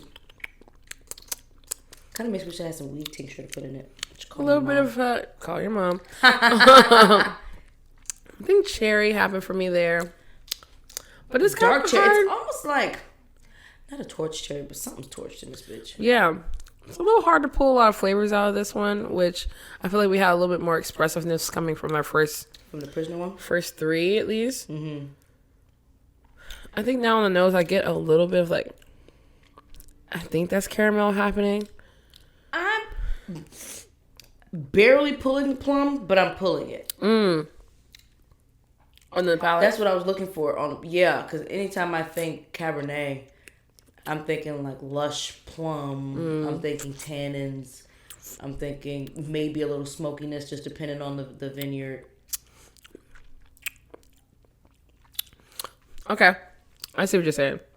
It's like, it's there, but barely. Is it weird to say the pit of the plum? No. Not weird at all. Because it's almost like plum remnants. So yes. It's like if I were to suck on the fucking pit of the plum. Pulse, yes. That's what it would be. Suck on the pit of the plum. Suck on the pit Suck on a plum pit. Suck on a plum. Suck on the pit of a plum. Suck on the pit of a plum. Try saying that 5 times. Legit though. Cute. No. All right, we'll see, girl. Okay, so. Oh, okay. So this is my question. Okay. So I keep up with the foolishness. And so I, of course, have seen everywhere. I'm sure everyone's seen it at this point. The whole fight at the bowling alley with the baby and Brandon something. Danny Lace. I haven't seen it. So. Girl, look at the fight, please. I got to sit. I had to put the Twitter link because Twitter you can put the long videos. So Brandon Bills. Okay, so Danny Lace's brother. Now I watched his interview with Jason Lee on Hollywood Unlocked because I follow Hollywood Unlocked. So. Bitch. And so she's watching the fight, y'all. I don't know what I can get away with sharing videos of stuff on Insta from Twitter or whatever. I'll look into that. But if I can share it, I'll share it with y'all. I'll just put it in the description. Oh, wait. How about hold on. Girl, yes. Hold on. So now, okay. So this is where the question comes. Y'all know y'all can't beat. Why is y'all still trying to? So this is the question. This nigga dragging him like a bitch though. Like, but wait. So you got to get the backstory though. Oh, fuck. So here's the thing with Brandon Bill. So he was talking a lot of shit, okay, on his interview with Jason Lee, right? And I mean, talking about, I'm ready to catch a fair one. We can catch the fade, my nigga. You doing it with my sister, my nigga. I'm ready to whip this nigga ass right now. Like, we can catch a fair one. Whoop-de-whoop-de-whoop. We can get in the ring. All this stupid shit. He was really trying to, like, gaslight him into some sort of paid in the ring something that, of course, he didn't bite. The baby's not about to do that. He was trying to get him to do what? Some like on some pay-per-view type shit. Like he was really trying to make it like this celebrity boxing match type of thing. Didn't bite, of course. So fast forward, you're not a celebrity. To somebody's birthday party. I forgot whose birthday party was happening at the bowling alley, but this was at a birthday party in the bowling alley. And so after he was talking all this shit online about the baby, catch a fair one, my nigga, rah rah rah. They see each other at the bowling alley. And all of this commences. My question is, if somebody is sitting there talking about when they see you was on site, catch a fair one, whoop-de-whoop, catch a fade, rah, rah, rah, do you owe them a fair fight? Are they obligated to square one-on-one to their man to go back? We about to like, no. Do you owe them a fair one? No, if it's on site, it's on site, right? It's on site. I just feel like that's what it is, period. And so I guess this was on site. So after all this bullshit, then he gets on like, hey, you ain't catch a fair one, my nigga. I was pulling my hair. Y'all waited till I was on this slippery ass. I was trying to come up to you man to man, my nigga. Y'all could. I do have to say it was slippery as hell if you've seen the video. Absolutely was. I also didn't like that he was pulling his hair because I'd rather see you like hold and hit, and he was kind of just dragging him around on this fucking bowling alley floor. And I didn't like the dragging and pulling. I didn't like the dragging and pulling. Where are we fighting? Or are we not fighting? Also, they wanted to like embarrass him. I understand. I just feel as though I kind of see what you're saying now because I think the baby got a couple hits in, and then everybody else. And then all his men jumped in. But he's the breadwinner. You kind of got to. He get his couple hits in. He can claim self-defense, and then the rest is on his. Jumping someone into the gang though? Like, bitch, no. Like, go ahead and let baby have that. Maybe he can't go back. I mean, at the point, I don't think anybody had that and just surrounded and been ready for exactly. That's how I feel. He should have just let him do what he gonna do. They didn't let him have that at all. Support him as his backup, but you don't have to hold him by his hair and pull him along. It was weird. That was weird for me, and that was almost a little bitchy. That's why, and I didn't mean it like that because I know women can get down, I know women can fight, but it gave dragging a bitch. Football, your hair counts as part of your uniform if it's out. So if they pull you down by your hair, it's fair game. So I'm like, damn. I think pulling the hair helps a fight. But the way holding and pulling and dragging and sliding him like he's the bowling the mopping, the walking it like a dog. They walking like a dog. Oh, they walking like a dog. Oh, damn, gotta walk like a dog.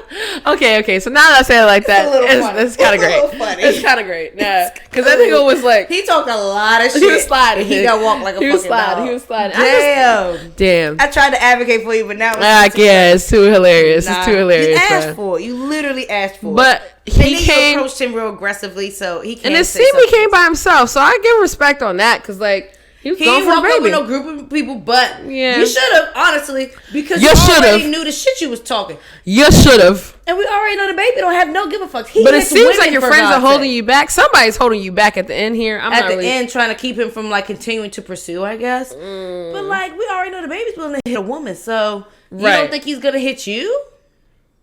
Look at the way. But see, Caught him slipping. Everybody's falling. It just doesn't make any sense to me. It was a fucking slip and slide through that motherfucker. How did his shirt come off? I don't know. Probably just got pulled though. Yeah, see, like... Yeah. I'm going to share at least a snippet of the video. And I'm going to share the link in the description. Y'all can look for this yourselves. nigga's like trying to pull his hair out. He never hit him ever. Which is like, fuck you, yeah, nigga. they just kept holding by his hair. That's where one it's a guy, for me. yeah, it's like you gave no hits. You really were trying to rip off his hair, I guess. Take out his braid. What is you doing, nigga? Let baby go ahead and whop real quick. Baby didn't even really do nothing. Honestly, it's a weak ass fight. He got a couple of whoop-de-whoops. And that was about it. The rest of it was y'all just throwing him around like a rag doll. If you was my friend, don't hold me back because I'm going again. Because first off, I didn't have no good footing. I wasn't able. This 15 minutes. If you're gonna be with me, we gonna go fight. We're not holding me back. While he's not owed a fair one, he at least should have been able to go do something. Catch his from the baby specifically. Let me go. Or at least let me get the motherfucker that kept holding my braids. He couldn't even try. Let me get the braid offender. He could. Let's try. Okay, so this. Boop. Bloop. Okay, so he never got a fair chance. I'm not defending him because the issue is he actually wasn't ready to fight. He had a drink in his hand. He said he was walking up to him to talk, and I bet you were, but you were stupid in that regard. Yeah, you shouldn't have done that. You should have went with your guard all the way up just in case, because you already knew he was talking shit, man. You really thought just because he wasn't about to do a celebrity death match. That's the delusionalness of people that talk shit, though. They think that it's fine, and who really believe that this internet shit is just internet shit for everybody. Right? It's not. I'm one of them people. It's definitely not. It's not internet shit for me. It's not internet. I don't get into no. You said them words. The words were typed by your fingers. And in his case, he was on a national platform talking shit. So, come on, bruh. I mean, he caught what he was supposed to catch. Not gonna lie, but I also don't like the people that were around the baby. Like, yeah, I would have just been like, everybody just hold off. Everybody needs to do better. So, baby, go do his thing. Everybody needs like to it was do my better. friend. Like, I'm gonna jump in. When I feel like I feel like my friend needs help, it's a wrap. But I'm watching. But I'm here. But keep a watchful eye. I'm staying close, staying ready. You know, earrings is off. That was all weird. Child. Nobody really got a real hit in though. No, it was a lot. Baby got his one hit in the beginning, and I think he managed to get a couple little whoopsie whoops in there after the fact. But girl.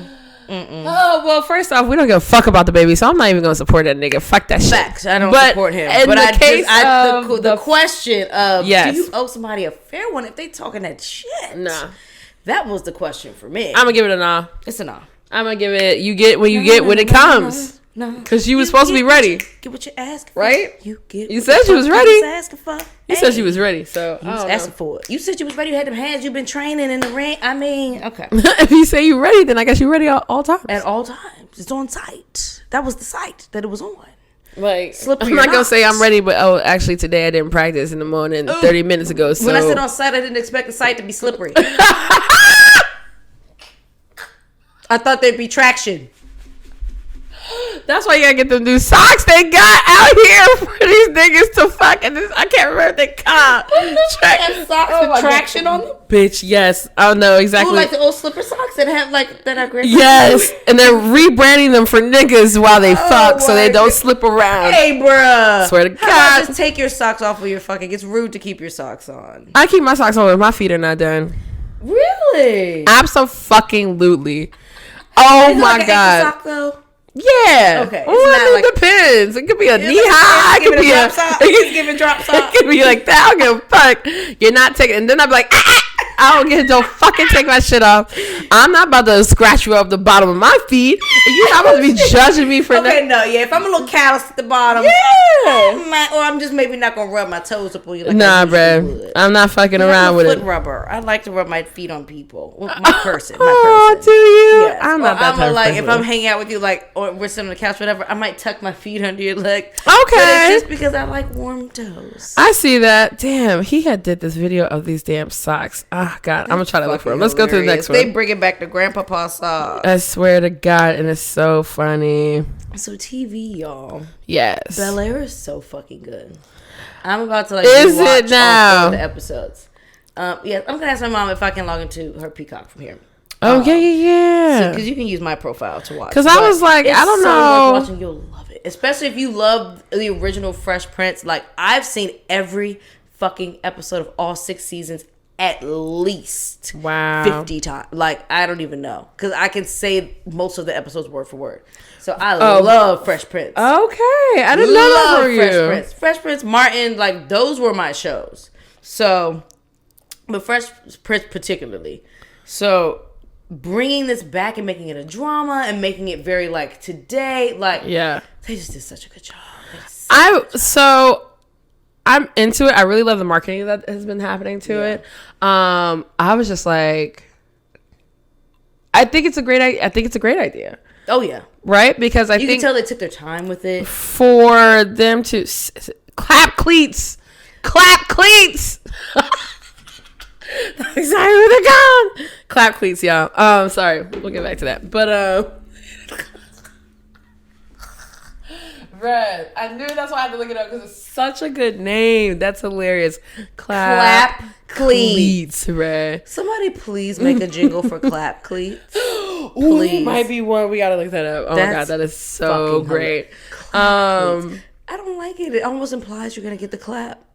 Oh no. Or maybe it's like you're clapping cheeks. Yeah, clapping cheeks. Clap not I can't clap. Say that one 5 times. Clapping cheeks and clapping cleats. Oh damn. Clapping cheeks and your clap cleats.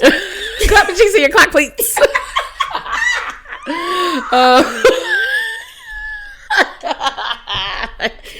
Oh my goodness. Whoever made this was as childish as we are. Childish. Shows clap cleats, bitch. I cannot. Bitch, was you wearing them clap cleats? Yeah, nigga, you know I was wearing them clap cleats. Your clap cleats always in the cheeks. You wasn't wearing them clap cleats. That's why you wasn't even digging in that bitch. That's why you couldn't get them guts. I'm waiting for the day. Somebody said, "Well, if I had my clap cleats, you know, it would have been better. It would have been different. It would have been another story. Would it have? Or we just took them socks off and been a real man? Get the fuck out of here, bro." Man, let the toes out and stop playing. Cleats. That is hilarious. I can't believe they call them that. That's hilarious. It's like cleats giving it very athletic sport. Sex is not an athletic sport. It's artistic. It's art. It's artistic experience. It's an experience. So, exactly. Get the fuck out of here. The sportsmanship. Anyways, because men are just so. It's a game. It's a score. It's hard to find one that understands the art behind it. They're like, damn, can't let you go. They kind of got to be on the spectrum. Yeah. They tend to be. The ones who tend to make great lovers usually are on the spectrum a little bit because they're more in touch with both their masculine and feminine sides. Oh, very true. Oh, very, very true. Yeah. That's very true. Yeah. No, very true. All the super hyper masculine. Oh my God, what is that? Oh yeah, no, yeah, you're. Those are the ones that are usually a little frigid in the hips, and they don't want motion in their hips because that somehow is gay if you're flexible or touching in your certain hips areas, or whatever, or tickling certain areas, or. Well, that's why you're not having the best sex of your life. Period. Well, but Bel Air is great. Okay, it's fucking worth the watch. Okay, I will definitely try to plug you in with that because it's worth it. I've just been like, do I want to see Fresh Prince of Bel Air dramatized? Yes. Like, yes. The way they do it is great. Okay. The way they do it is great. You know, it's not too much. They're not sexualizing teens and doing all that weirdo shit. Like, it's great. But I just like, is it trying to? Well, of course, it's trying to bring back Fresh Prince of Bel Air for another duration. But is it trying to like adhere to like the, you know, showing black brutality or police brutality still, and like, are we trying to be? Is it? You said it's great, but is it being trendy in a way of? Okay, so no, I see what you're saying. Yeah. I see what you're saying, and no, it's not that. Okay. So they keep it realistic, yes. Okay. And they address police brutality briefly, but not in a way where they're dragging it out. Okay. It's not meant to be like a hot button or something like that. Right. It's done in a way that makes sense for the storyline. Okay. And in order to understand how the rest of and to tie it in with the old one, but bring it into the new and all of that, realistically, you have to include the police brutality part for the story to make sense. Absolutely. So that is a I mean, he left Philly for a reason. Exactly. And so that's a factor, but it's not like super hyper focused on where they're like making an episode about it. It's just a piece of the story. Okay. And so in that way where it's not like just trying to catch, like, which unfortunately I love Sex and the City, but they really just tried to catch all the hot trending topics and fuse it all into 10 episodes. It's not giving that. For the new one? Really? And just like that, that's essentially kind of how it was. Which that part was disappointing, but I love Sex and the City, so I'm going to watch anyway. So they improve it once they get the feedback from, everyone watching, because I'm not the only one who called it. So true.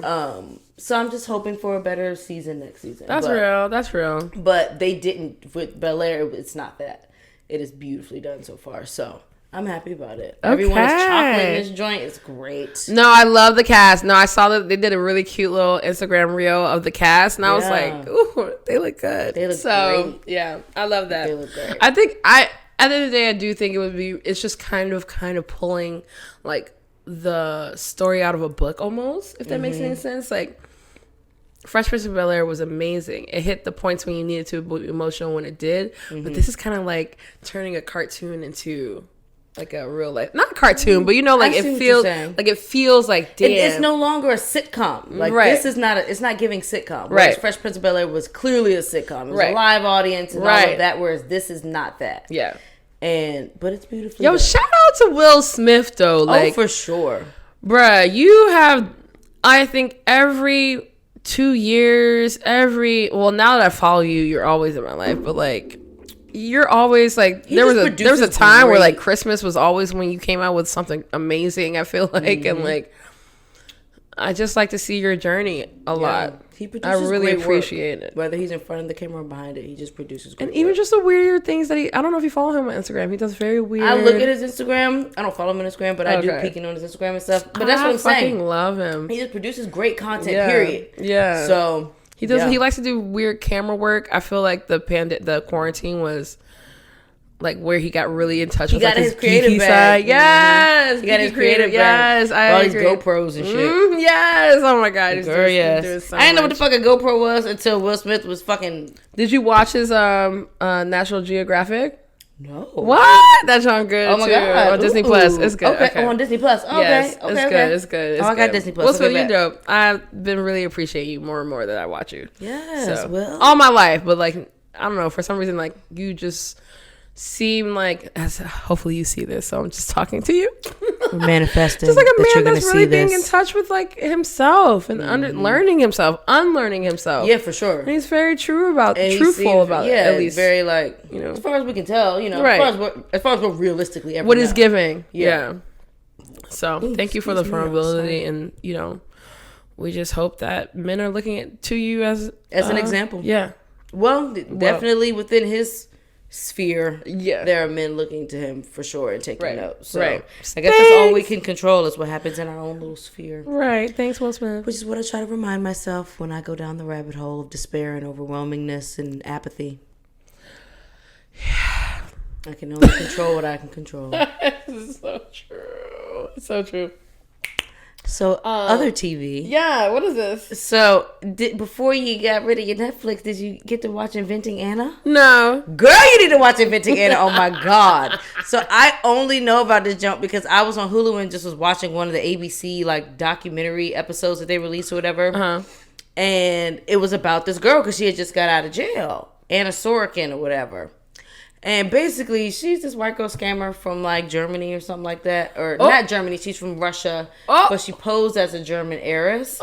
And was like finessing the fucking elite to the elite in New York and basically around the world for real. But her hub was essentially New York, where she did most of her scamming.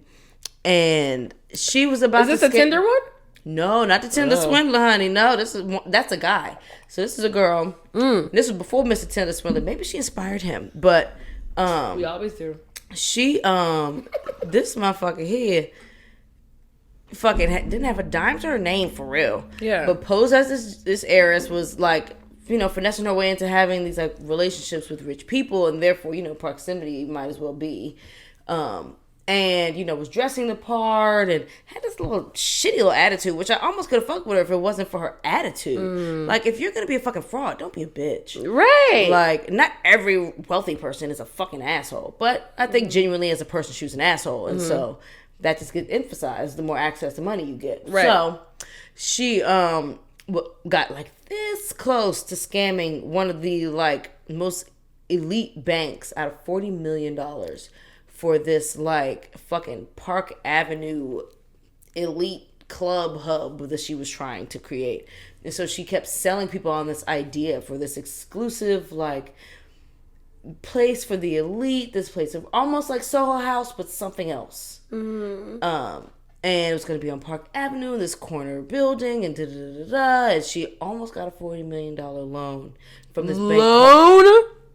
First of all, bitch managed to finesse a $200,000 line of credit from a bank.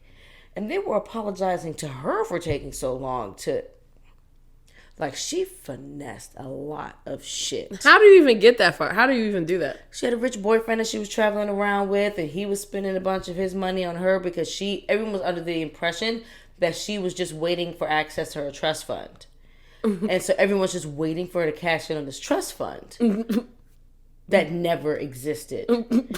And so she's finessing on other people's dimes. She's like, oh, my credit cards, if something gets declined or whatever, oh, my credit cards, my banks don't like to do business with America.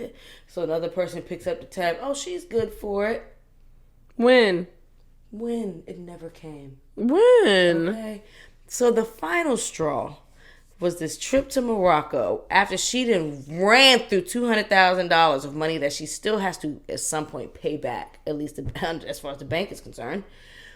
The fact that they just give you $200,000 to just... They don't give us nothing. No. It's amazing what white people can finesse without a dime. She was almost going to get $40 million loan. And a fucking Chanel purse. You can get so much. I didn't know you could fucking get a $400 million or whatever, $40 million loan. Business loan. What? Because they're banking on her trust fund as collateral. Because the thing about wealthy people is when they invest in business, they don't spend their own money. They use a credit line from the bank. But they use their actual wealth as collateral. They have to make sure you're good for it. Right. And but so that keeps you liquid while also... So what stopped her from getting the loan was the fact that they were waiting on a due diligence payment, which is a hefty chunk you got to pay to prove that you have the funds or whatever. And she couldn't pay it, obviously. She didn't have a dime to her fucking name. She was on a fucking trip in Morocco. $10,000 a night for this fucking room. Takes some friend of hers that writes for Vanity Fair. Takes a photographer / videographer that does work for Vanity Fair. Along with like another friend of theirs who's like a athletic trainer or whatever. Played by Laverne Cox. Shout out to you, girl. I love when trans women are just playing women, period. Yes. So that's what I loved about that. But... $10,000 a night fucking villa or some shit or whatever. How did she get that? With whose name? Her name. What card? Never pulled a card. So they finally tried to run her card. The cards that she gave them weren't working or whatever. She knew. They're steady pulling her to the side. We're having an issue with your card. Can you give us another one? They're trying to be real. Because when you're dealing with wealthy people like that, they do walk on eggshells around these people, like realistically. Yeah. So she feeds off that. And just gives this attitude of like, you're bothering me with this right now and all this. And like, girl. And so the hotel manager didn't give a fuck about that attitude. He said, we need a working card or y'all can get the fuck. We're going to hold you here. We're holding your things. Da-da-da. So, child, the girl that worked for Vanity Fair, some white girl named Rachel, puts down her Amex cards. First, her own card, which she does not have the money to pay for this shit. Yeah, it's $10,000 a night. She works for a magazine. No, you're not. No one's doing it. And then she puts down Vanity Fair's credit card. Why would you? Now, here's the thing. Here's a scenario where doing that with some street smarts would have made sense. Because if you're hit to game, because the videographer was like, there's something going on with this. First of all, the black lady, the athletic trainer that Laverne Cox played, she didn't feel well. Something in her spirit said, this shit ain't right. She got the fucking went home. Yeah, I went home too. Once she realized that there was some aggression coming from the management and stuff, she was like, oh, I'm going home. Send me home. Okay, great. So she goes home. Veg is out for a few days. Has to like kind of regurgitate this whole negative energy she's just ingested. And goes on. Now, the white girl, Rachel, who's like, she just really wants to believe that the girl Anna's who she says she is. So she's making all these excuses for her, and once the bank releases her Esquire or whatever, like it'll be fine. It'll be fine. All she heard was 40 million. It'll be fine. Oh, fine. It'll be fine. It's fine. That's all the whole trip. That's all she said. The videographer's like, I ain't got no money, so don't ask me for a card. I came here broke. I'm expecting to get a check out of this, so don't ask me for nothing. But he's peeping what's going on or whatever. So they dramatized this? Yeah, so Shonda Rhimes, I guess, Netflix managed to get the rights to her story or whatever. All this bitch really wants is to be famous, so she was going to sell that story. Yeah, absolutely. So they was able to get the story of her life, but Shonda Rhimes wrote out the actual series that plays it out. So, bitch Rachel puts down her personal card and then puts down her fucking Vanity Fair card. Meanwhile, Anna's being a bitch to this junk the whole time.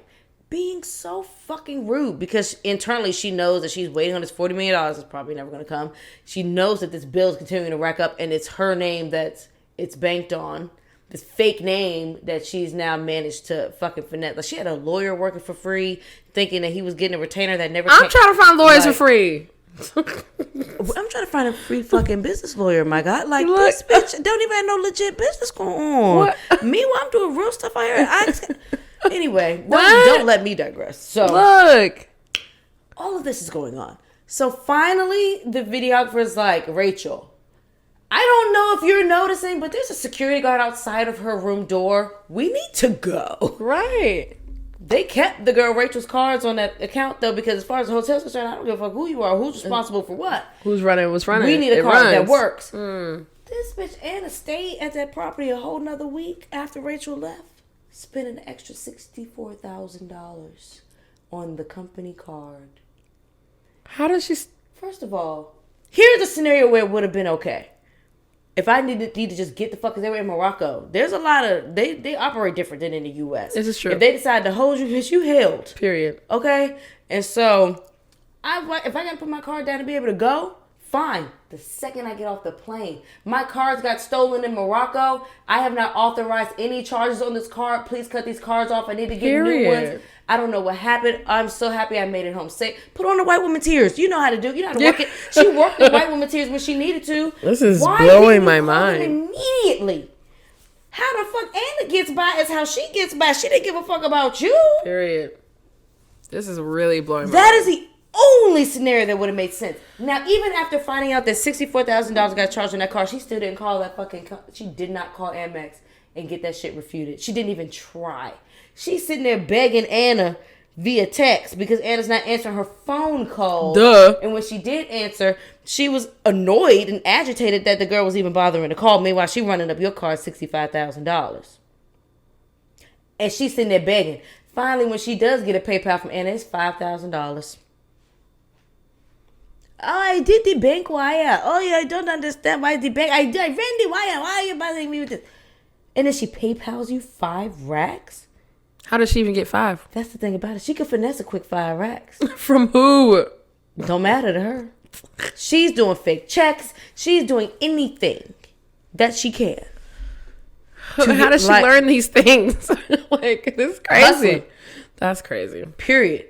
She got one little loyal black friend named Neff, who's apparently from this area, which, God, I hate to claim you because this is just dumb. But yeah, the amount of people that find out are from DMV, I'm like, it's amazing. It really is. It really is. Like, it's crazy. But, bitch, it's a great story. It's worth watching because Shonda Rhimes, I mean, hello. She definitely mapped it out. And it started from the perspective of this journalist who had to get the story. Like, it was just... But then the girl Rachel sold the story through Vanity Fair. What, to give them their money back? Essentially, bitch. Because how was she... I mean, she didn't call Amex once. I just don't get it. I would have got them cars cut off so fast. Yeah, absolutely. And I would have had to been stuck. Sorry, bitch. I mean, what you want me to do? Nothing. Lose my job for you? I don't know who you are anymore. Don't even know who you are. Never knew who you were. As soon as I landed back home. Like, clearly. Yeah, like, how do we even get to Morocco? Girl. It was How do we even make it this far? Absolutely not. It was a mess. Oh, absolutely my God. Not. But she wound up getting time, but still she got out in enough time to fucking have a whole ABC or whatever interview and sell the rights to her story and get money from Netflix. So, hey, She got the fame she wanted. But did she get the money she needed to not be where she's at? Cause I mean, I know she finessing the coin out here for sure. She's still doing She's like in LA or something. She's doing what? She's still hanging out with the black girl now. Not who worked at the hotel that she was living in. Any bars? No, she got out. That's how she was able to sell her life rights. I mean, her story rights or whatever. I saw the story of her. I saw the interview. This was after she got released from prison. She didn't get no real time. A white girl stealing money from rich people? That's all she's doing now. Right now. She's doing it right now. But, I mean, maybe if she had stole from the poor, she kind of did steal from the poor. But, I mean, I'm sure you was getting paid nice at Vanity Fair. You had a personal Amex, so you couldn't have been doing bad. So. Are we on 4? We are five? on... No, we're on 5. 4. We're on 5. I was just still sipping. Bruh, I can't. It was... Oh, my God, it's wild. Fucking wild. That shit makes It's amazing what white women get away with. What white people get away with, but white women in particular just get away with a lot of lying. Like a lot of lying. That shit can't go that far. Can't go that far with us. It amazed me what these motherfuckers was just... It's wild. My head started hurting just because of that story. Because, like... It's a lot into that stuff. It's a lot. I don't like the confusion of the world. Oh, wow. Like, I have not opened this bottle in a long time. Oh, what we got? I've had this for like at least 2 years. Oh, wow. Whoa. Yeah. Okay. So our not our last sip, but technically our fifth sip is the Bardstown's destillarè collaboration between them and Kapri and Kings. Love their orange curaçao. So this is a really fun one. That's probably why I've kept it so long. Their curaçao is like my favorite. I probably haven't had one yet that I like more than theirs. But they finished their 100 proof bourbon, 84% corn, 8% rye, 8% barley, 9-year Tennessee bourbon. They finished it in Kapri and King's orange curaçao barrels. Okay. So they didn't say for how long. It's giving like wormwood or anise or like it's giving like it's a little absinthe. It's almost it smells almost like an absinthe, but I wanted to also say orange based absinthe though. I want to say sarsaparilla. I don't even know what that smells like. Sarsaparilla. Sarsaparilla was I don't know, no idea. But it's used for rock and rise. So okay. That's the only thing that's the only thing I got. But and I can honestly see how that would make you think of that then, smelling this. Yeah. Because you definitely get that sweetness. It's from like rock candy kind of. Right. Wow. It's like also like something pepperminty for me. Definitely giving menthol. Like if I just smell right at the tip of the glass. Right. It's like spearmint. Yes. It's more spearmint for Spearmint's sure. A little sweeter. Yeah, it's definitely. Kind of. Yeah, it's more spearmint for sure. Ooh, wow. I love that. The nose on this. I love that. It's nothing like any of the others. I see you, Bardstown. It's nothing like the others. Nothing. The thing is, that's cool about this. A lot of what's on the nose translates to the palate too. Peppermint patty. Yep. Peppermint patty with like orange peel. The peel, the oil from the peel. Comes right at the end. Well, you definitely get the curacao on the palate.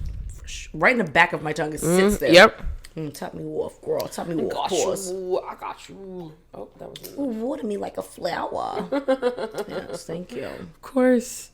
No, for real though. This is great. This orange comes through really nice. It'd be kind of fun to do like a margarita riff on this. Like I want the lime juice. That's real. I might have some lime. I ain't got no.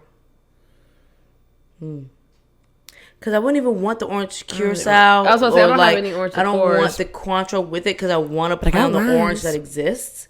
Do you have agave? I shall do. I heard agave is also problematic though. Agave syrup. Because it's like, I don't want to use that word, but it's pillaging the land of agave. And we need it for all the tequila and mezcal. Yeah, exactly. We just need it for bats. Bats need it. Bats, really? Yeah. Okay. They help actually cultivating agave. But I think it's a mutual relationship there. Got it. Interesting. Yeah. Damn. Well, look, I ain't trying to ravage the earth for its needs. That's why people make fuck is my alternative faux agave, which is just like a demerara honey like split together. Oh, I'm not mad at that. Yeah. So. Okay, I'll make a faux agave. Faux-gave. Faux-gave. Hey. Somebody make that by the bottom. Hey, Faux-gave, come here. It sounds like a name. Faux-gave. Me, my name Faux-gave. That's what Anna's name is Faux-gave. Bruh. You a Faux-gave ass bitch. Faux-gave Sorkin. I can't believe you. I hope I never beat your ass. I don't know. You know, I've actually probably met people like you, and they always rub me wrong. I could always meet a dumbass motherfucker. I feel it. That's just lying through their teeth of their skin of everything. Like everything. You're lying about everything. Everything about your life is lie. Like everything about it. Only thing that was probably true was that she has a strained relationship with her father. Which is why she never wanted to call her father about her trust. Come on now. Okay. So she never had a trust for real? No. She from like a poor part of Russia? Yes. People thought her, apparently in Russia, there was thoughts her father was some sort of oligarch, whatever the fuck that is. But. Oh, so she was doing it in Russia There was no riches. This is definitely the place to go to scam though. If you gonna scam, come to America, I guess. Best place to do it. They always doing it to us. We get scammed out of life. We're full of fucking scammy Sammys everywhere. I mean, hey, but they can't catch them all at once. All the people doing there's about to be a movie about the Uber creator. There's about to be a show, I think on Hulu about the a woman that created something for like diabetes, but she never graduated high school, but she's the trying white girl. Yes, I saw that documentary. Oh yeah, well she was doing all this. They're dramatizing brain research and shit, and it really wasn't helping nobody with nothing because she wasn't really doing she wasn't making any real progress in it. She just kept doing all these great slides and doing these TED Talks and stuff. I know exactly what you're talking about. Yeah, they're dramatizing that. I don't want to. I'm just like, shit. And there was the whole weird, like crazy WeWork white people scammingness, like where WeWork was like constantly getting all these valuations of being worth millions and billions of dollars. It had this kind of cult-like culture within it, where people were living in these like WeWork apartment buildings and stuff, like in New York and stuff, where like all this communal living and stuff. Like it was very weird. It was weird. That documentary is interesting. I would definitely watch it. If you're into like documentaries about really weird shit and about like herd mentality and human condition and all that shit, like and where it goes wrong, it's a good one to watch. The WeWork joint. I feel like that's where the idea of credit came from. Basically, just why do you need to see me in debt in order to like? I don't get it. Credit came from people being like, "Yeah, I got that. Like, I got that." This is so orange curaçao though. Very much so. It's crazy. Ooh, okay. All right. Start talking about where we eat because it starts with when we went to together, and I'm gonna grab our glass for the boom. So we went to Daru for my birthday. I want more Indian food. And Indian food. I mean, I love Indian food, but Indian food, I don't love. I can't say I love it. Right? Like I can't be like love this Indian food. But Daru definitely gave me my favorite experience with Indian food. Mm-hmm. Like for me, Indian food goes as far as like butter chicken. Not like I don't have more knowledge into that at all. Indian spices, I can, I know what's going on, but I guess I be trying. Like there's a place across from Allegory that does Indian style food too. I have a really great place. Okay, well let's do it. In Alexandria. That my family goes to all the fucking time. Oh. Called Dishes of India. Yeah. It's like one of those like low maintenance type spots though. Like Daru was very much giving like Indian fine dining, which I loved, but still casual, but fine dining. But no, I have a really good spot. Oh my god. Okay. It's like me and Roz like comfort food type of spot. Love it. Oh my god. I like that. Garlic naan bread is everything. It can go with Indian food off the garlic naan bread alone. Oh, that's true. I love bread so much. Pita bread, naan bread is just like, oh my god.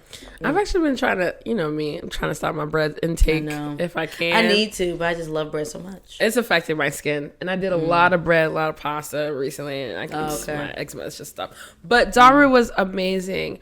Shouts out one to Erica. Yes, shouts out to you, baby. She curated a playlist for me for my birthday that was playing in the background. Yes. You brought wine, right? Yeah, I brought a couple bottles of wine. Did y'all just do that? I mean, they were allowing us to uncork our own wine there and not charge us an uncorking fee. Oh. And so I was like, I'll bring some red. And so I brought a few bottles of red. Yeah. My mom was going to bring bubbles, but there was a limit on how much we could bring. So right. Well, I was we'll go through at least 2 bottles of red. So y'all did 5-6 bottles. Yeah. Right? Well, because I think Erica also had something for us to start with. Right. And then I brought 2 reds. And supposually the owner bought a bottle for us. That's what I'm saying. So we were good. It was crazy. The menu had my name on it. It was like, wow. It was and such a great candles. experience. Yeah. Seriously.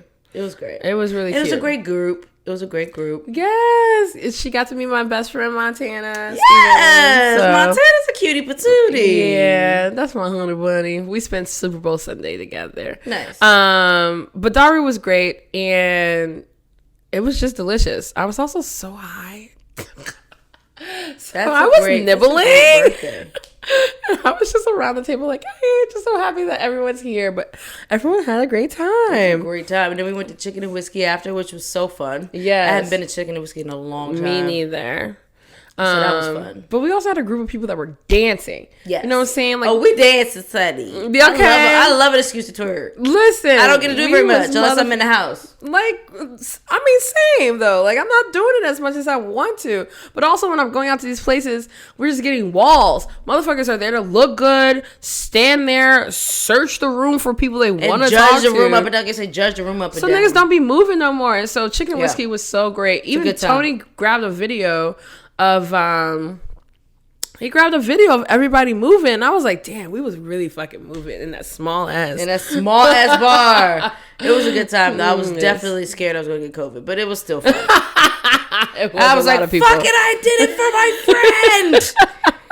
we all turned out okay. Yeah, so we turned out fine, but I was like, fuck, I can't keep this mask on because it's hot. It's hot. Yeah, this is a lot of niggas. This is what. There wasn't even that many people. It was just so small. No, but so small, and we were like on each other. That, though, because you can only have so many people in there. Yeah, so that limits how many people you can actually have. We got to see Mimi, which I was so happy to see Mimi. I know, crazy ass. Yo, no, yes, girl, crazy. I love it. She came back out on Thursday too to St. X. Yeah, it was so good. It was so good to see Mimi. How was St. X? Did y'all go downstairs? Or we went downstairs. It was hot. It was great. At the end of the day, it was great. Yeah. But also that's just one of the places where people are trying to look good for some reason. People don't dance enough at St. X when there's a whole dance for that exact purpose. We're trying it's to like dance. An awkward high school dance where nobody wants to come off the bleachers. Bruh, exactly. I don't like that. I'm like, why? But that's why I like going with just hang out with that group of people who aren't afraid to just dance. And take but up then you the have space to like, if you're gonna like. And that's me because a bitch I will ram you with my ass, my elbows, my titties. Like I'm fucking bouncing off you so you can move. But I'm not gonna give a fuck because what am I doing? I'm fucking dancing. And you're not. So you're taking up my space. You just taking up space for no reason. For what? To do nothing. So people just be mad at me. So I don't care.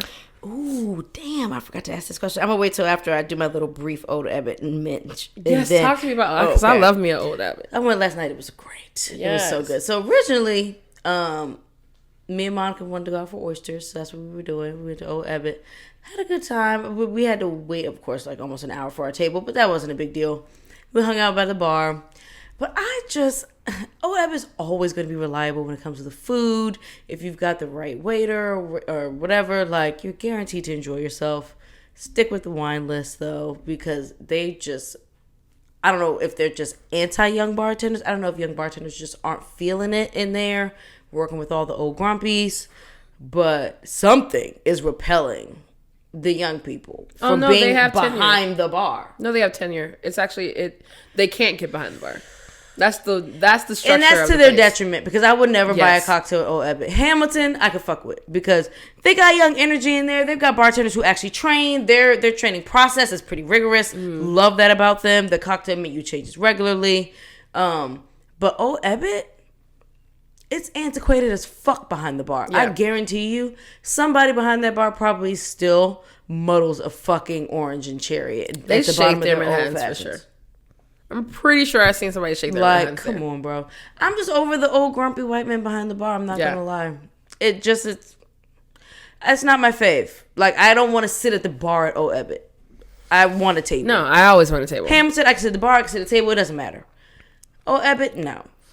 Epic food though. The food was fucking fantastic. Oh my God, Old Ebbitt's food is always Oysters fucking were great. So happy. Like everything was great. Wine, yum. Prosecco was great. Had a good not Nebbiolo. What did we drink? A good Grenache. Ooh. And it was a good time. Loved it. I'm just ready for y'all to get this tenure shit out of here. Cause get up with the times. Come on now. That's real. Like I just can't fade. They had got a mezcal cocktail that literally said just tastes like mezcal and lime juice. I would have been pissed and I would have gave it back. I'm not period. But I already know the headache that comes with making old grumpy even grumpier. So sticking with wine, I'm picking and choosing my battles. I always do rosé.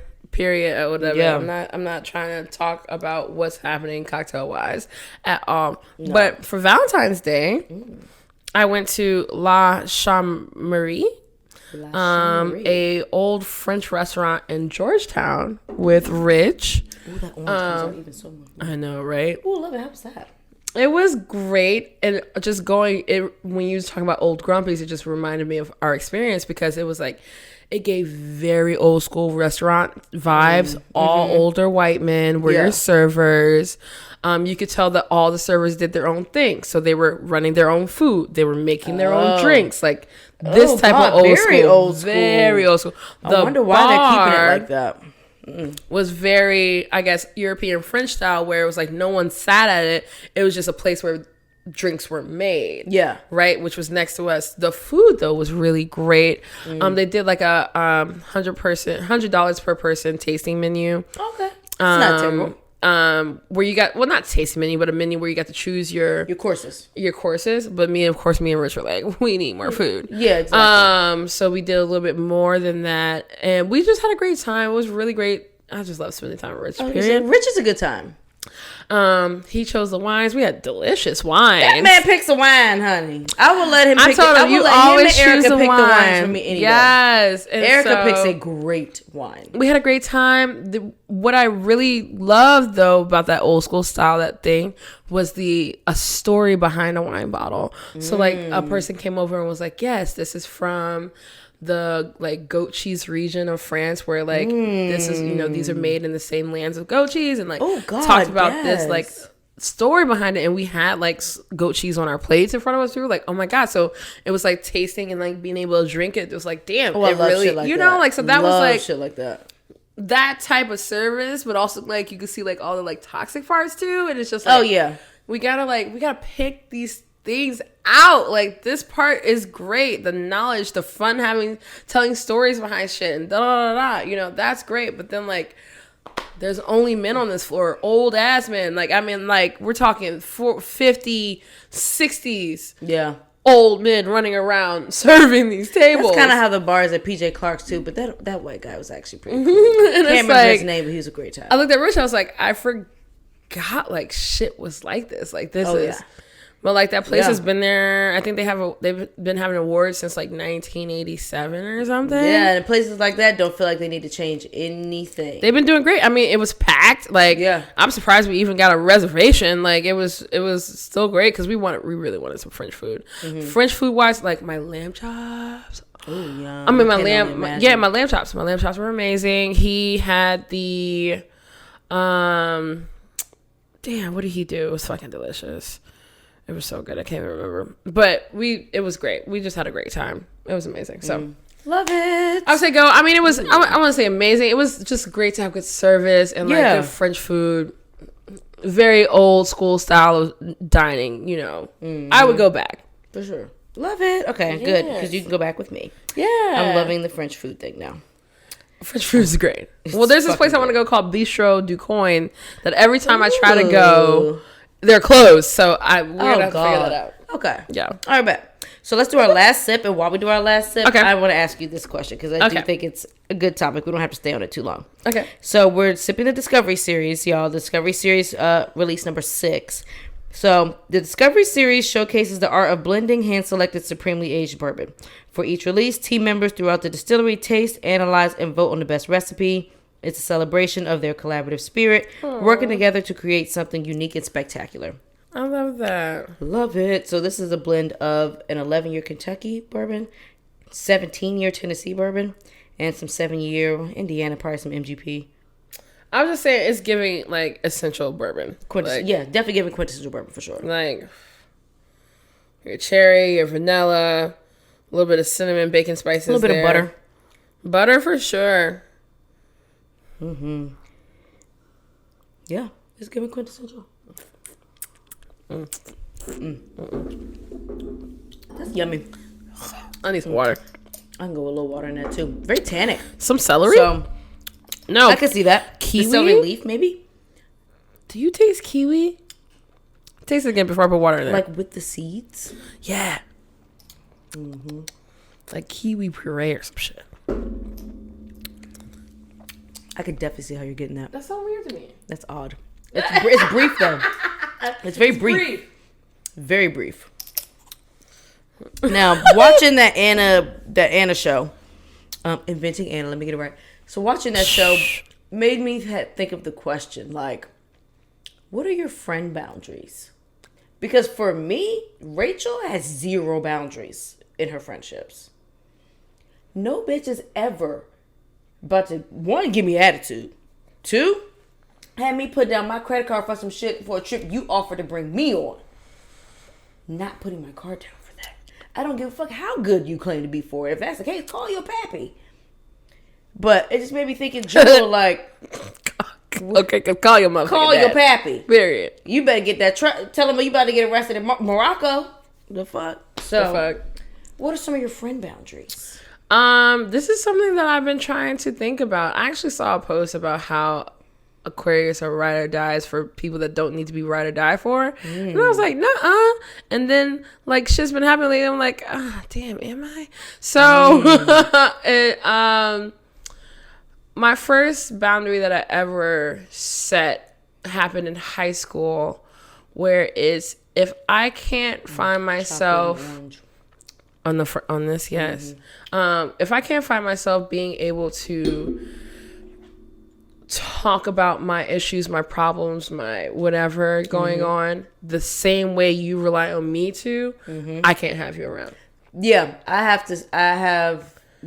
that's a boundary for me. If we're not equally yoked, if you can't reciprocate the shit you want from me, that's one of the biggest ones. You don't get access to me like that. I am learning. I mean, I think the boundaries are different for many people, but I guess like the general, you kind of got to know who you're dealing with. Right. I think the general thing I'm learning is that like people have to understand that when I say you're in my life, I fucking mean it. No matter how busy I am, no matter what's going on, no matter who I'm hanging out with more, this and that, like I'm still here. And you know, recently I've had friends be like, you replaced me, I'm no longer in your top 5 and shit like that. It's and not that's MySpace, guys. And like, I'm not that person. People like, can be replaced, for starters. Let's start there. This, you know what I'm saying? Like, people are not interchangeable like fucking underwear. Like, you're in my life, and especially when I've been trying to hit you up to see you and all this other stuff, and instead of just telling me why you can't see me, they try to flip it and deflect and say, you replaced me with so-and-so. So, you know, that feels as though you don't really respect our friendship. So I'm trying to figure out what the boundary is within that, but I know for a fact it makes me fucking sad as hell. And it's just like, damn. I do know my boundary is just like you understanding where my life is because I tell you career-wise. So like if I'm like, this is what's happening, then I don't have time to be up till 4 a.m., 6 a.m. doing drugs, fucking, you know, all the things that I used to do. Like I can't do that right now. Also, I like to schedule. If you can't schedule with me, I love to schedule stuff. My boundary is scheduling. I have a very big scheduling boundary.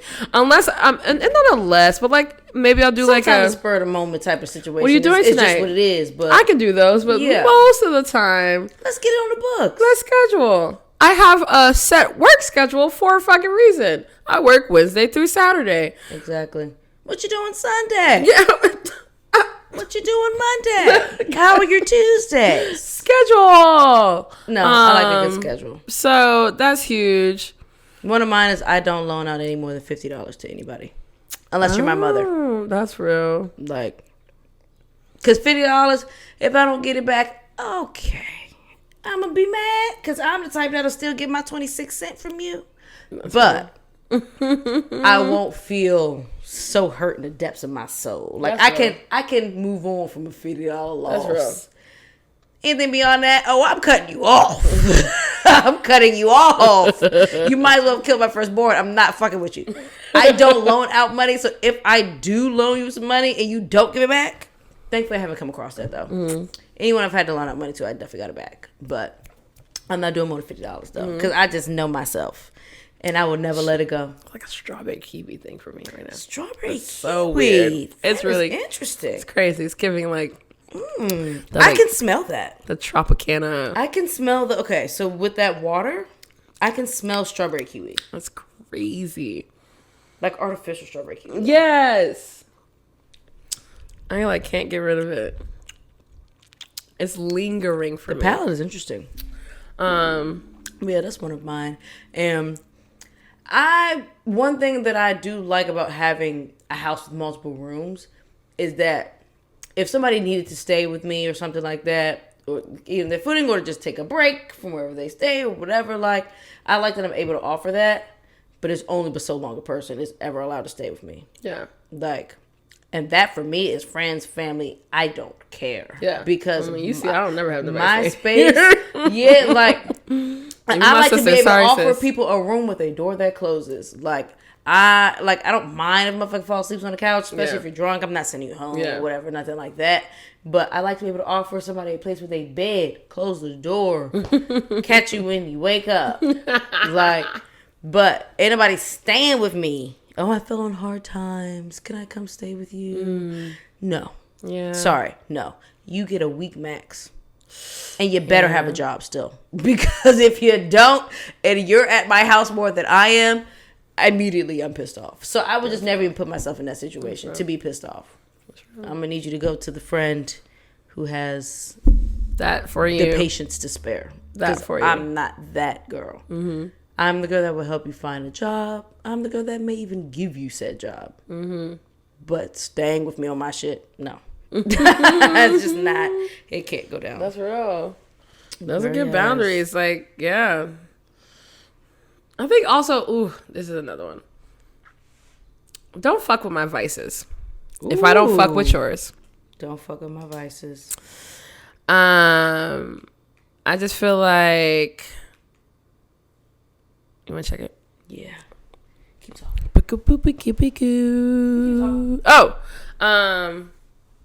I just feel like, I think that some people take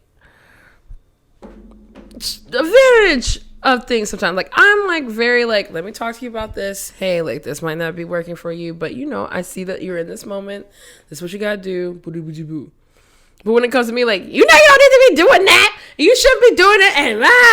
And so, I got into a fight about this recently. And I was just see, because I don't stop you from doing blah, blah, boop, boogie, boop. So don't come for me and mine. Yeah, no, I agree with that. Give me a second. But it did stop me. I definitely believe you got to meet your people that you love where they're at. Give me a motherfucking second. Give them grace. Because I give grace. And if you can't give me grace, I'm gonna let you know the first time, this ain't my shit. Yeah. You taking, touching, intruding yourself into this area. Yeah. I don't fuck with it. Especially in a position of authority, you somehow figured out some shit that I haven't. Because you can have a conversation with me. I'm a conversation type of bitch. Yeah. What you gotta say? Okay, I hear you. Yeah. You're right. I already feel that in my soul anyways, so I probably should step it back here, do whatever. For sure. But you trying to intrude and make it a forced controlling type of thing? Mm-mm. I'm not a bitch to be controlled, so no. No, I agree with that. That's one of my things. But honestly, I have friends of all types, and I really want people to be themselves around me, but because I want that so much, I find that I don't get it myself. Yeah. So I'm trying to figure out, where that boundary is per person, I guess. Mm-hmm. Because I don't fucking like that shit. And it'd be people I've been known for fucking 8 years. You know what I'm saying? Yeah. You really... Long enough, shit.